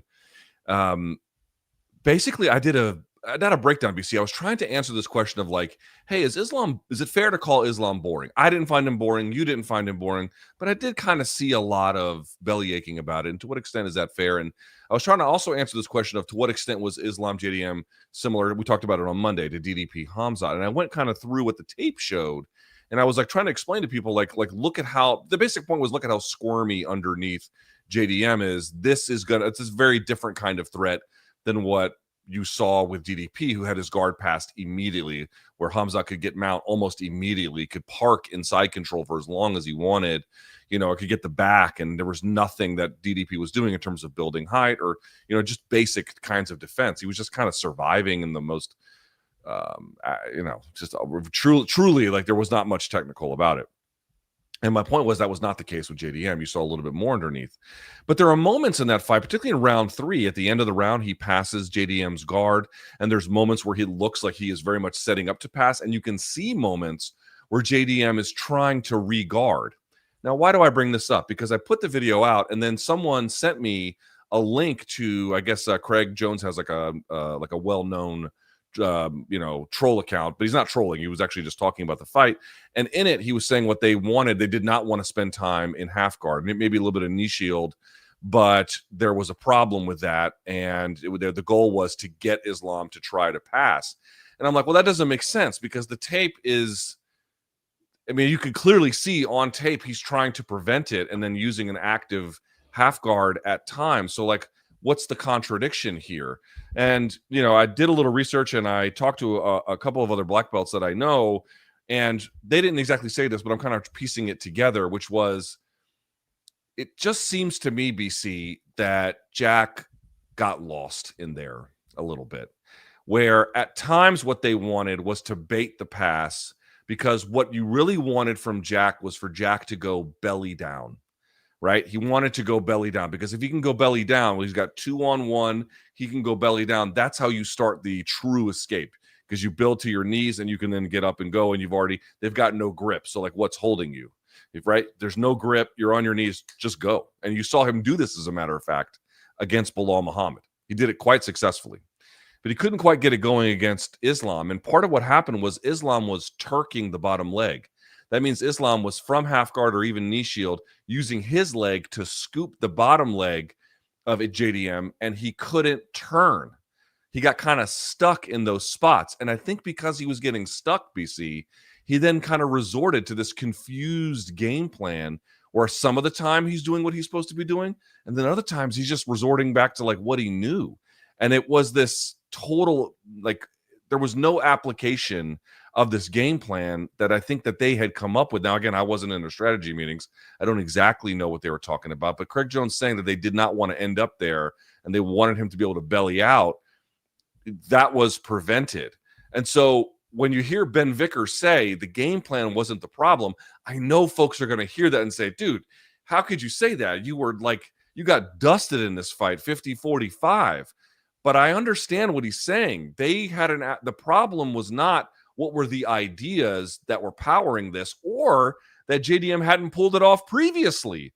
The problem was Islam was a step ahead of them in the way in which he was prepared for it and how it deteriorated Jack's game. That game plan, maybe some things have to be tweaked, BC, not like there's nothing wrong with it. Yeah, I think a few things have to be tweaked. And I think the wrestling and the down blocking was really missing in this fight. But once they were on the floor, some of the ideas that I think that they had about getting out of these spaces or reversing them, they were not bad ideas. Whether they should be changed a little bit, BC, you can have that. The issue to me was JDM's application of the game plan. He got lost in there. So you can't even really say, oh, did the game plan fail? It wasn't really ever fully implemented to begin with. Dude, I think he just got outclassed in every category. He did nothing on the feet. He was too slow for Islam. Islam was easily able to bait him into raising his guard and then shooting in for the takedown. I just think he got outclassed. And I think maybe some of that is the fact that we didn't see JDM climb the traditional path of going through multiple top elite contenders. The schedule sort of opened up. Shavkat was hurt. Look, he filled that gap. He won the championship. He is an elite fighter, but he lost to a super elite fighter, the best fighter in the sport. And he lost very badly. So now it's about bouncing back. He will retain, of course, the #1 ranking in the welterweight division, as UFC likes to do. Here first is JDM's statement that he put out on Instagram, in which he said, quote, Islam is one of the greats and deserved to win. I will learn and move forward. Luke, sometimes guys win the title, they lose it, they never get back there. Doesn't mean they don't have wins in their career after that, but they never become that same elite guy again. I want to know if you believe JDM can become that guy again, considering the depth in this division, and what is the suitable opponent now for the #1 ranked welterweight looking to bounce back and redeem his, reputation. I don't think Islam's going to be here for very long, and Jack's just 29. I absolutely think Jack will fight for a title again.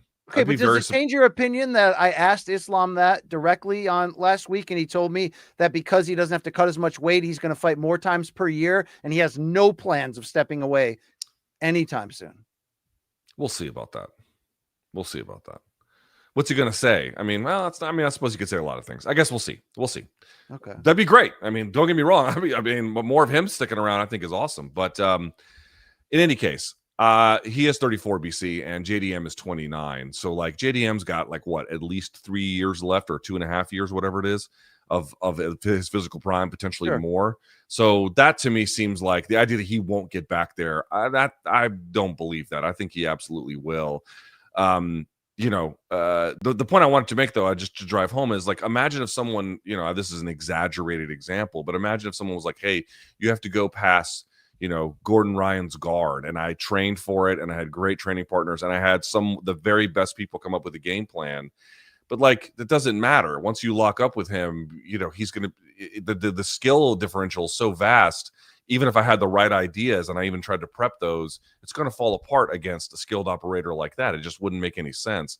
And again, that's a very exaggerated example, but something kind of similar happened here along the way.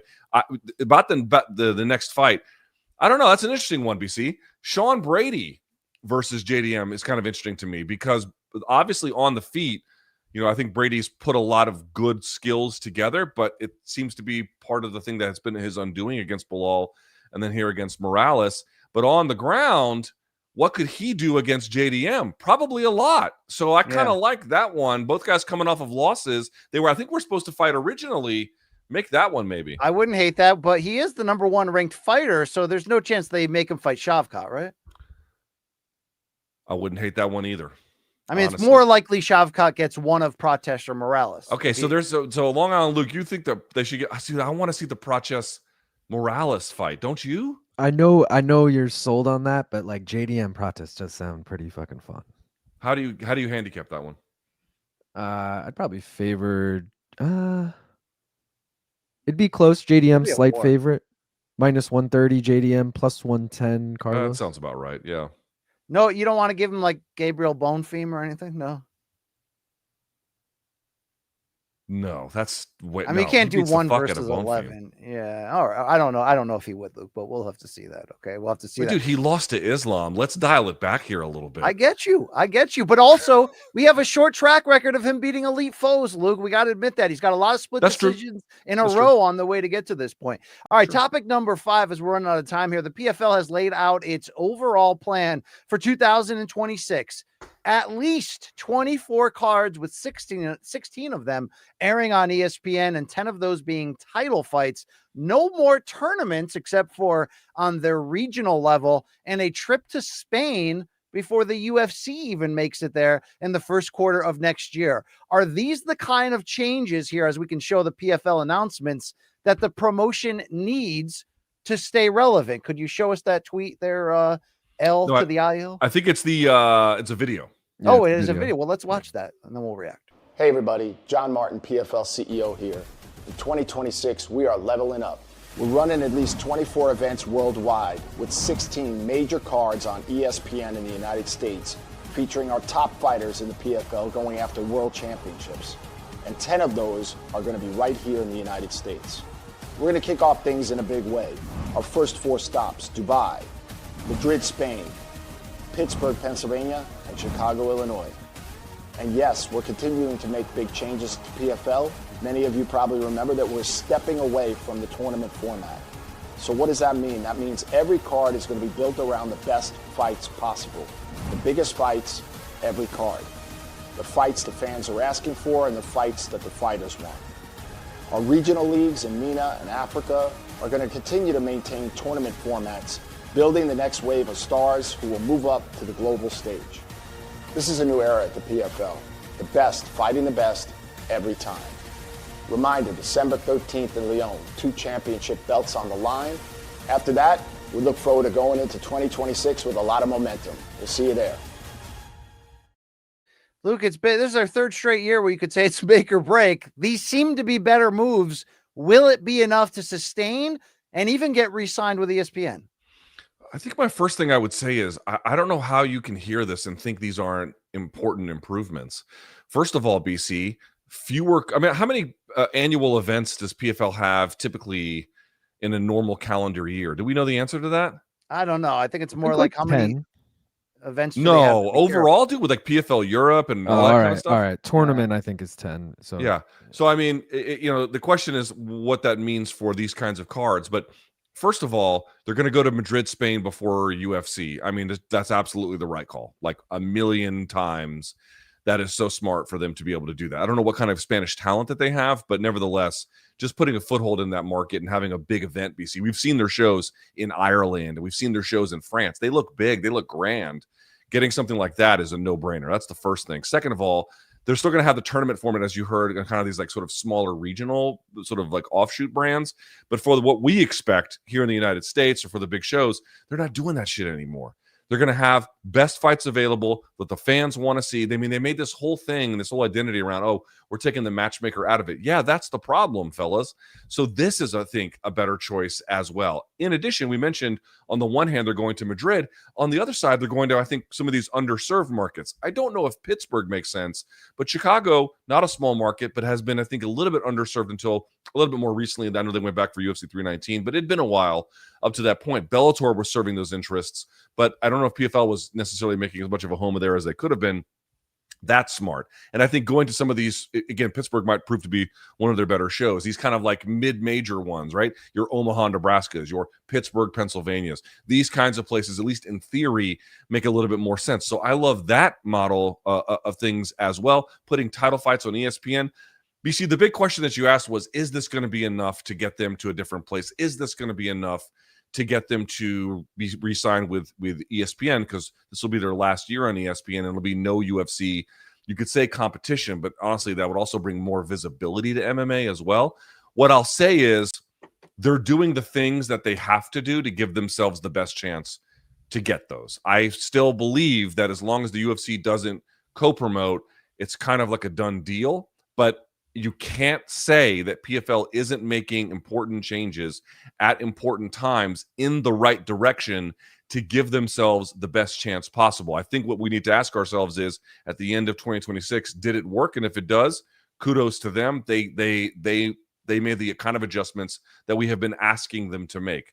On the flip side, if they make all these adjustments and it's all for naught, these are kind of the questions you have to ask yourself about the state of the MMA industry and what it means beyond the confines of the UFC. Yeah, they did announce that the first fight card of 26 will have Usman Nurmagomedov in the main event defending his lightweight title against Archie Colgan. I think, as I've said from the beginning, was it Archie Colgan or Alfie Davis? Alfie Davis, my apologies there on that. Good catch. As I've always said, you've got, 3-4 fighters that the larger MMA world does care about. Feature the shit out of those fighters. Okay. Like seriously, they should be fighting as often as possible, always in main events. Great move getting rid of the tournament. But if these are going to be on ESPN Unlimited and there's a paywall behind a paywall to get to PFL, it ain't going to work, Luke. It ain't going to work. All right. that's that. All right, those are your 5 topics for the week. Thank you for playing. We close with fan segments, and we offer you an email address to reach out for the show. It's morningcombat@gmail.com for your Friday fan subs, dead wrongs. You can complain, show Mikey your genitals, whatever is on your agenda for the week. Unfortunately, our fan subs blew this week. So since we blew off the DMs from Donks Monday after our late start due to Amtrak fails, we will bring back those questions here from the people that we care about the most, the listeners. This is DMs from the Diggities.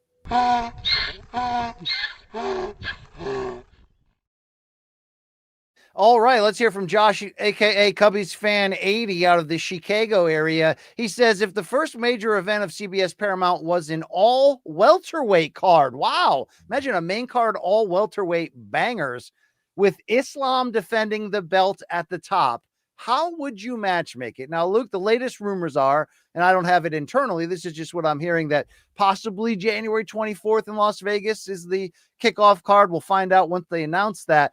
But imagine if they said, this is our division. It's deep. It delivers. Let's go. 5 fights. Who do you match Islam with in the main event? Okay, I get to pick whatever I want, or I got to pick something that everybody loves. Well, Mick Maynard calls you right now and says, okay, Luke, remember that matchmaker for a day who now works at White Castle? You're that guy today. All right. Praches Morales. I just want to see that one. Okay. I thought you were going to start at the top with Islam. Who's he fighting? In no particular order, but so these are the ones at the top of mind. Islam, I'd probably go Islam. Okay. Islam, I'm just going to do it. Islam Rakhmonov. All right. God, that is such a good fight. Oh my God. Brady JDM. Wait, but yeah, okay, yeah, I'm with you. Right, you can do all those. Who's Gary getting if he beats Belal? Oh no, that's too quick. Bonfim. No, that's too quick of a turnaround. Sorry, that's too quick of a turnaround. Yeah. So you probably can't do that one. So I would do Buckley, and who do I put Buckley in there with?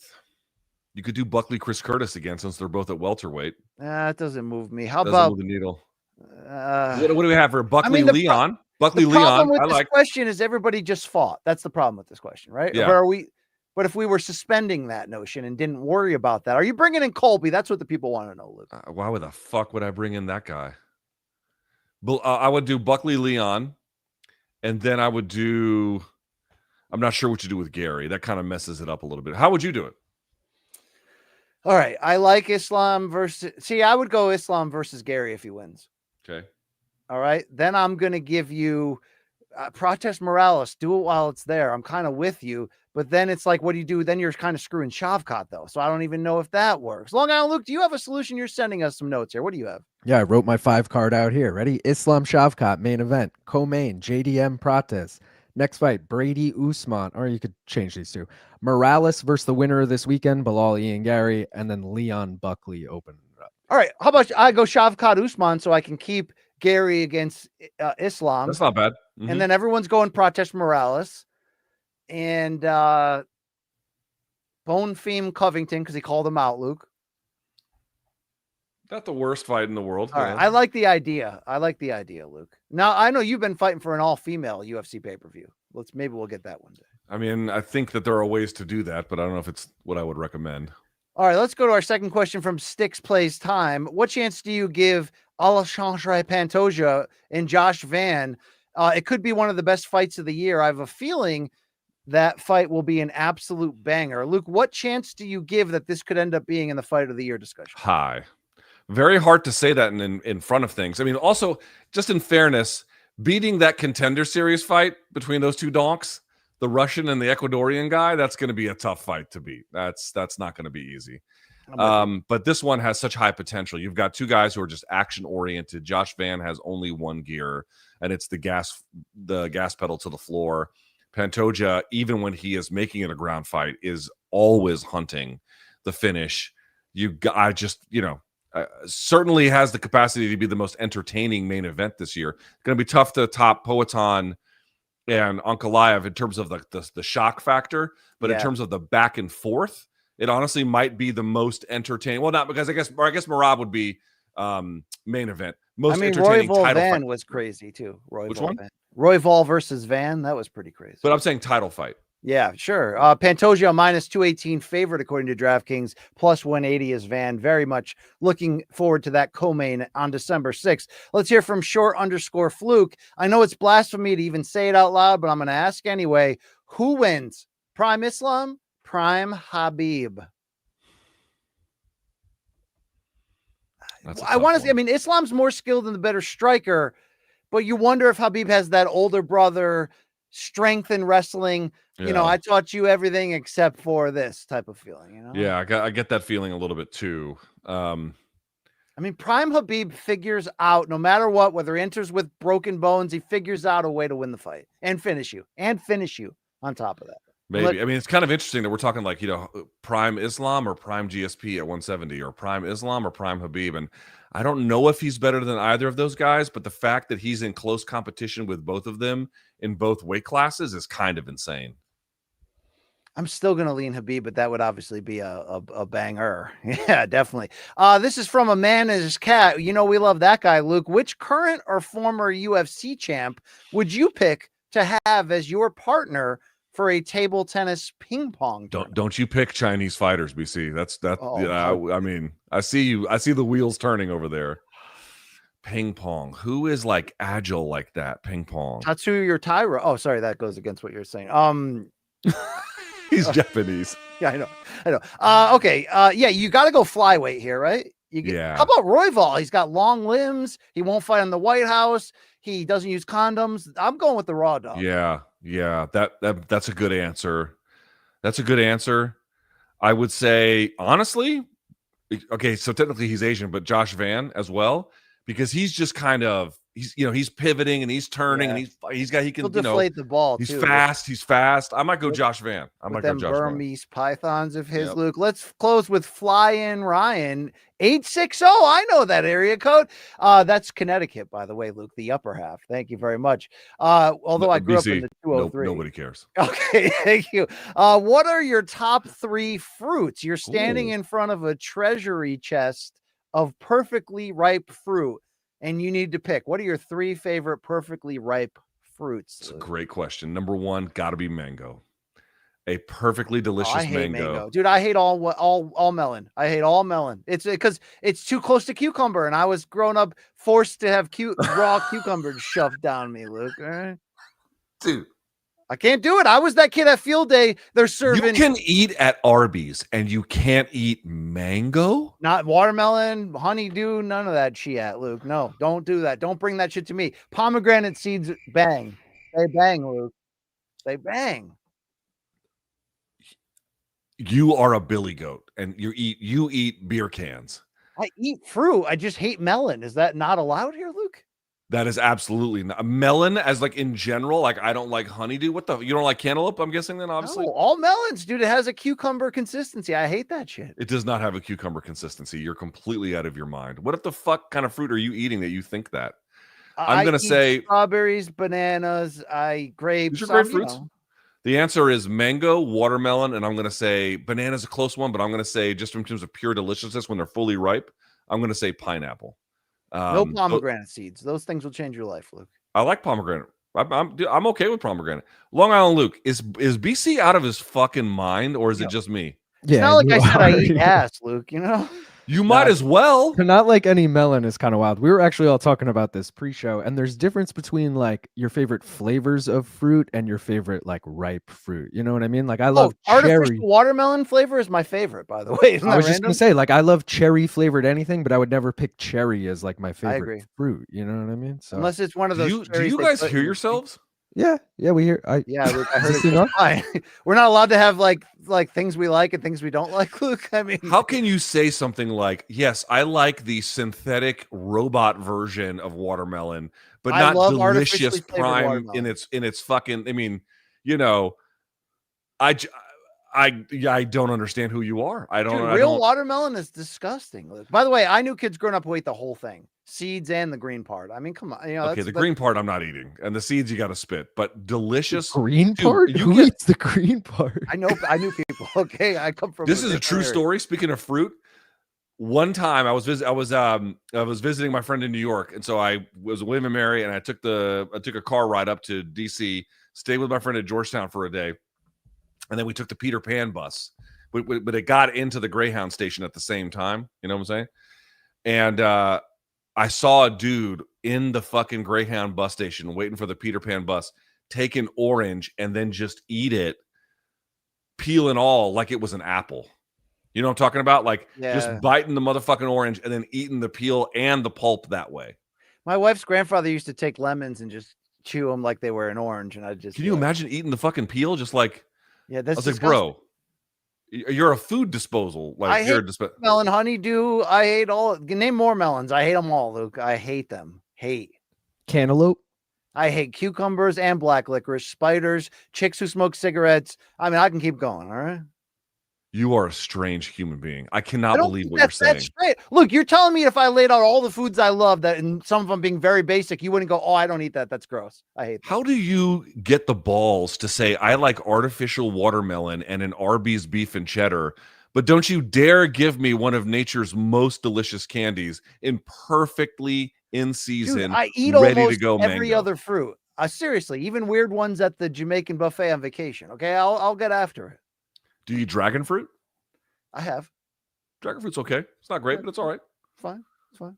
You know what you got to have? There's this fruit that they have in Colombia, by the way, has fruits that you literally cannot even buy here. I didn't know much about Colombia before I went there and married my wife, but the level of biodiversity down there is kind of insane.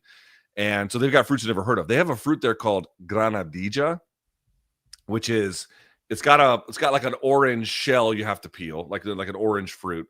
And inside it's these seeds, and you don't actually eat the seeds. You eat the coating around the seeds, and it's insanely sweet, okay? Like this, maybe the sweetest fruit I've ever had, but with one big caveat. The consistency of the granadilla seed is like a booger. It's like, you ever seen a bag full of tadpoles at one of these like fish restaurant, or not restaurants, but like a pet store? It's like eating a bag full of tadpoles. It's the consistency is too hard for me. But they love it. They love it. Avoid all melons. They're like cucumbers. Avoid pickles, by the way. Cucumbers in disguise, as if we can't see that. I mean, look, let's be honest. You have the palate of a toddler. I mean, no, I did when I married my wife, but I have a very advanced palate now, Luke. I live in an area. I don't think the evidence bears that out. That's not what I'm. All right. Our final fan segment is where you put us on trial, folks. So that's what we're going to do. God. Were we right or were we dead wrong? You'll have to guess. Dead wrong.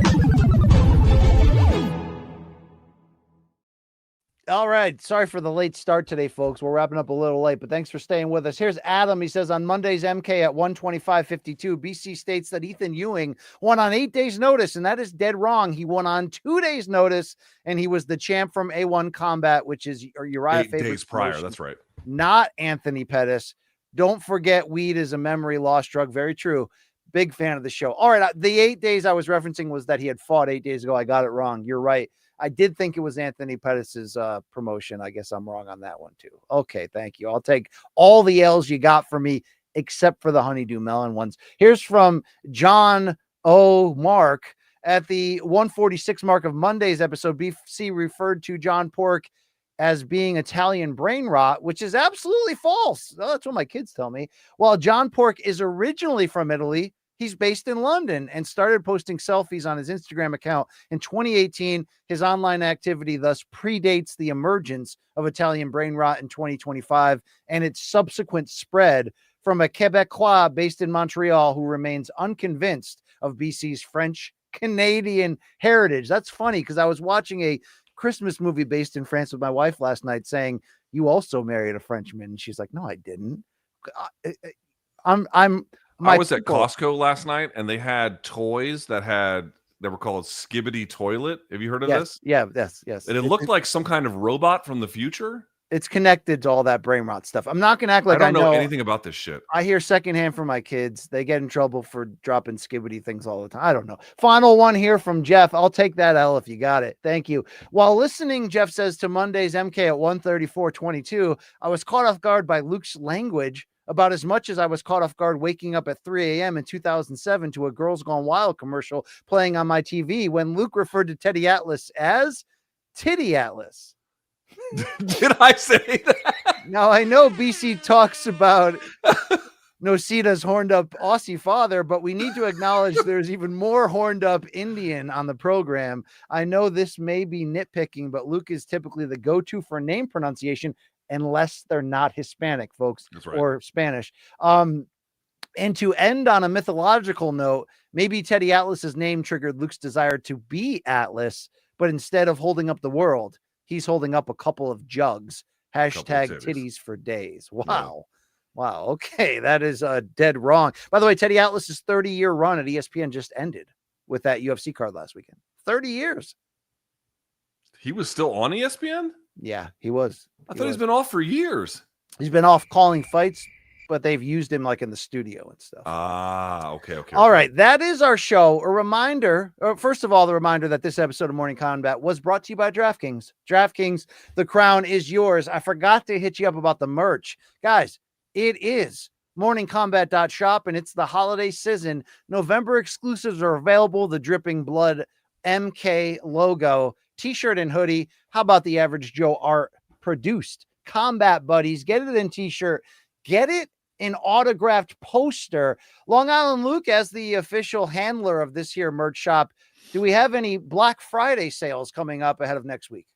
Yeah, we'll tease it more next week. But yes, big Black Friday sale ahead. So stay tuned, especially for Wednesday's episode next week. BBF, big Black Friday sales coming up at you. All right, there you go. Morningcombat.shop, mix and match the colors. Get one for your abuela. To close here, a reminder, next week is a holiday week in the States here, Thanksgiving. Luke Thomas, I believe we're doing a mailbag episode that will air Friday. We'll record it on Wednesday. What if the people sent in video questions? Would we answer them? Video questions? Put the email, if you can, on the screen here, Long Island Luke. Video questions, emailed. Audio questions, you can just pick up your phone, do a nice little recording into it like that. You can send it to us, or written ones. Any of them we'll take. We'll take written, we'll take audio, we'll take video. Multimedia preferred, all versions acceptable. All questions will be answered in some form, maybe. I got it dead wrong myself in real time. I thought we were airing the show on Wednesday. It's going to air on Friday. So we'll preview the Black Friday sale on Monday. Okay. And then it'll go live Wednesday. But get your question ideas in. Have fun with it. Not longer than what, a minute, did we say? Yes, 60 seconds or less. Okay. Hit us up there at morningcombat@gmail.com. Thank you, guys. Enjoy the fights this weekend. UFC Qatar, the big ring card on DAZN pay-per-view. For Long Island Luke, for the great Luke Thomas, I am B Sizzle. We'll be back next week. It is Turkey Week, and I'm not talking about Alice Sheik. Hey, enjoy yourselves. Take care. Have a great weekend. It's Ben MK. We out.